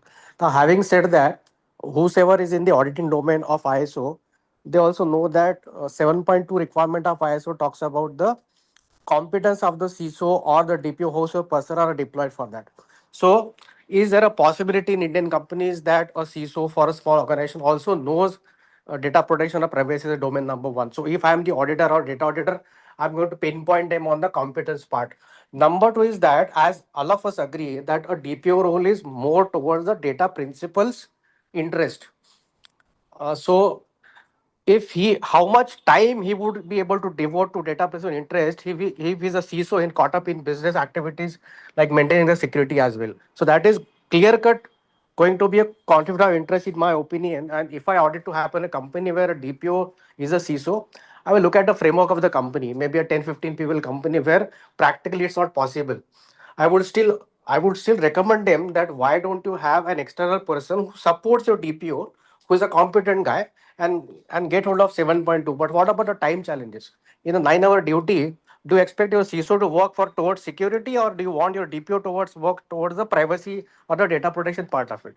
Some elements can be common. Data incident happens. Obviously, we have discussed that any incident that happens in a company will have any privacy incident will have some security touch points. So both will have to be involved in data incidents, right? But in my opinion, having a DPO as a CISO or a CISO, just giving him one more tag uh, by the HR or the board of directors is going to be a violation of privacy as well as security. But we'll have to deal with it over a period of time. Regarding the board of data protection board, so again that they have not given too much of powers in the act itself, right? So as and when they evolve, it will come how they can do they have the powers to penalize some company as a pro bono, as we say in the legal parlance. So that is up to. So what they should do is that they should identify companies or at least competent people who can act as the ground level realities, like FDPPA or some other organizations, and then do the strong implementation. Otherwise, the moment people realized that 18 months have been given to showcase the compliance, most of them again gone back to the wrappers and doing nothing on it. That's my Okay. 2 cents. Thank you.